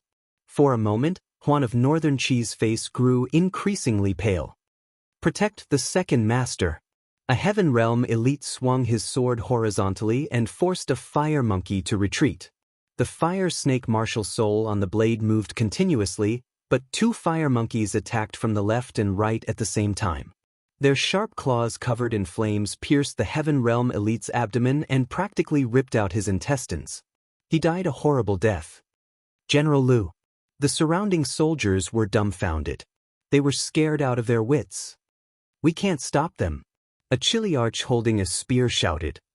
Protect the second master and retreat. Let Lu Yu's people come in and stop the flame monkeys. These flame monkeys are a bunch of lunatics. Yes. The soldiers clustered around northern Qi Huan as they retreated. The soldiers at the back howled as they were killed in the flames. The number of flame monkeys grew, far exceeding the imagination of northern Qi Huan and the others. Damn it. Huan of northern Qi's handsome face was now twisted. He growled, if you want to kill me, then don't blame me for being impolite. I will let you animals have a taste of the power of heaven and earth. As he spoke, Huan of northern Qi suddenly raised the sword in his hand. Streaks of golden runes on the blade transformed into an earthy yellow light that shot into the sky. This time, the color was very rich. It was a mid-tier Earthbook embryonic sword. A blood-red vortex appeared in the sky, and the power of heaven and earth had already been activated. In the next moment, furious bolts of lightning rained down, and the purple light illuminated the dark night like it was daytime. Bang, bang, bang. This mid-tier Earthbook was a law of lightning. Bolts of furious lightning crashed into the crowd of flame monkeys. Wretched cries rang out, but the Iha Kingdom soldiers mixed in the crowd of monkeys were also not spared. Each of them was turned into a pile of charcoal before they could even cry out. The lightning raged on for nearly 10 seconds before stopping. There were already many dead and injured. The flames flickered. The flame monkeys had not all died, but they charged forward even more violently. Outside the valley, Lin Muyu raised her head to look at the bursts of lightning in the sky and said, Northern Qi Huan has used the heavenly book again. What a wastrel! Young Master Lu Yu, let's go quickly. Go. Lu Yu paused. Go where? To find the heavenly book forest. Lin Muyu smiled faintly. Northern Qi Huan's army was ambushed by the flame monkeys. They must have suffered heavy casualties, but the flame monkeys may not be able to kill all of his people. Once Northern Qi Huan leads the rest of his people out, he will definitely take his anger out on you. At that time, you won't be able to leave even if you want to. Okay, let's set off immediately. Pack up and leave this place. Liu said loudly. Lin Muyu shook her head. Don't pack up. There's no time. Everyone, get on your horses and leave. Leave behind the tents and everything else. Your lives are more important. Yes. The sound of hooves echoed in the air as the group quickly left the ominous place. Lin Muyu, on the other hand, turned around to look at her tent and the steel pot. She felt it was a pity that she had to throw away the things she had just bought. Qin Yin seemed to see through his thoughts. She couldn't help but smile. Okay, after this, we'll just sleep outdoors in the heavenly book forest. In any case, the temperature here isn't very cold. Let's go. The group hurriedly left, disappearing into the night. A few minutes later, a group of people led by Northern Qi Huan charged out of the valley. Almost all of them were injured. Northern Qi Huan's face was full of malevolence. Looking at the empty camp, he couldn't help but roar angrily. Where are they? Where are they? Lu Yu, you treacherous villain, don't let me see you again.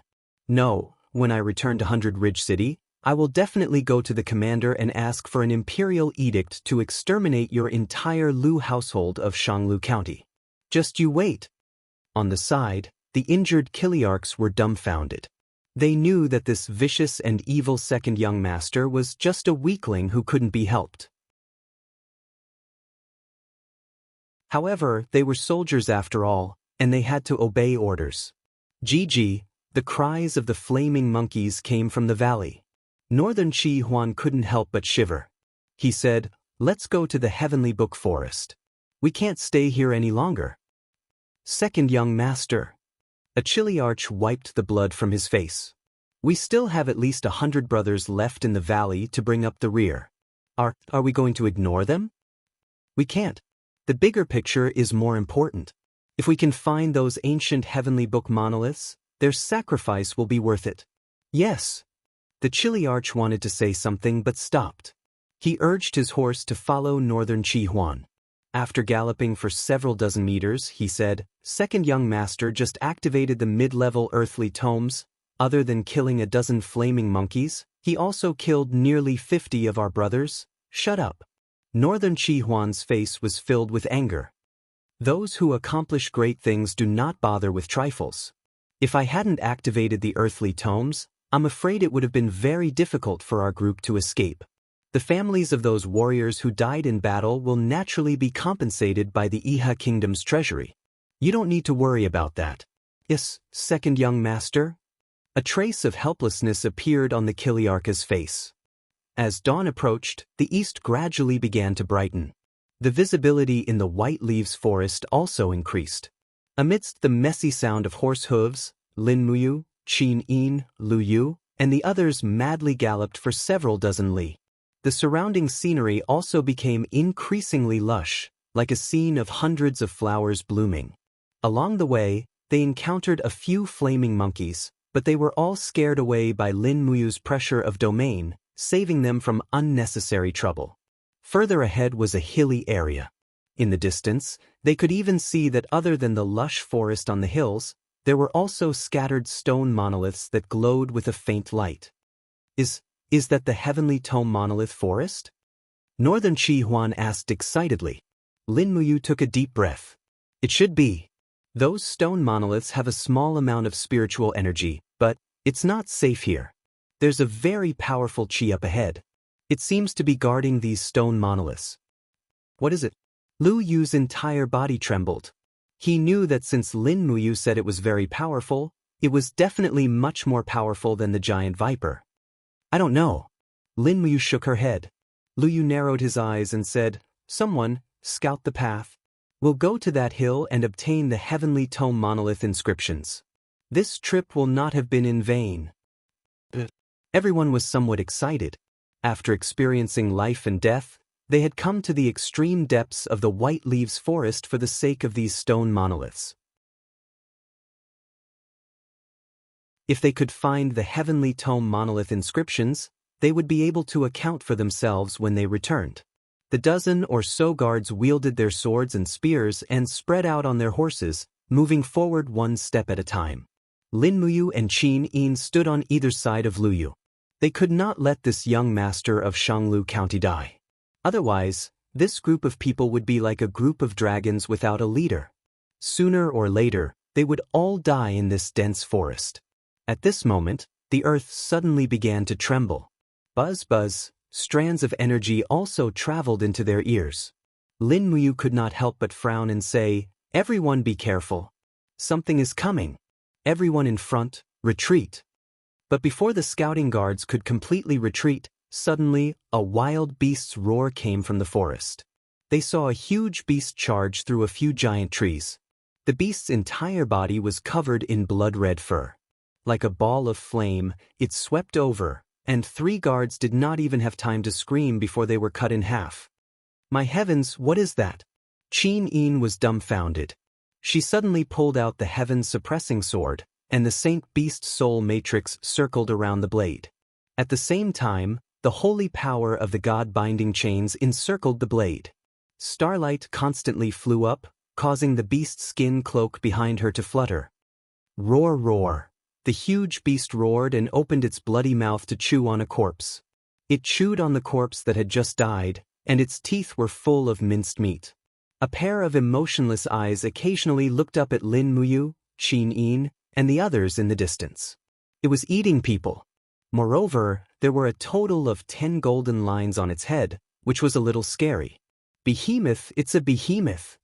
Zhang Laoxi's face was a little twisted. I have seen this kind of spirit beast in the Book of 10,000 Beasts. This is a legendary spirit beast that originally existed in the legends. I did not expect it to really exist. Lu Yu was also shocked, but the shock he received was twofold. First, the appearance of the behemoth made him feel despair. Second, the treasure sword in Qin Yin's hand was obviously not an ordinary sword. Moreover, this beautiful girl's golden martial soul was clearly the same as the God-binding chains recorded in the Book of 10,000 Beasts. This girl's identity was already obvious.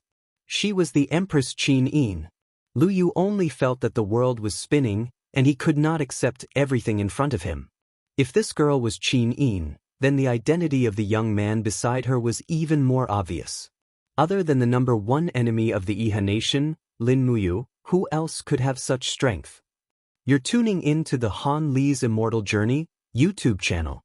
Don't forget to subscribe and join us on this journey to catch the most captivating stories.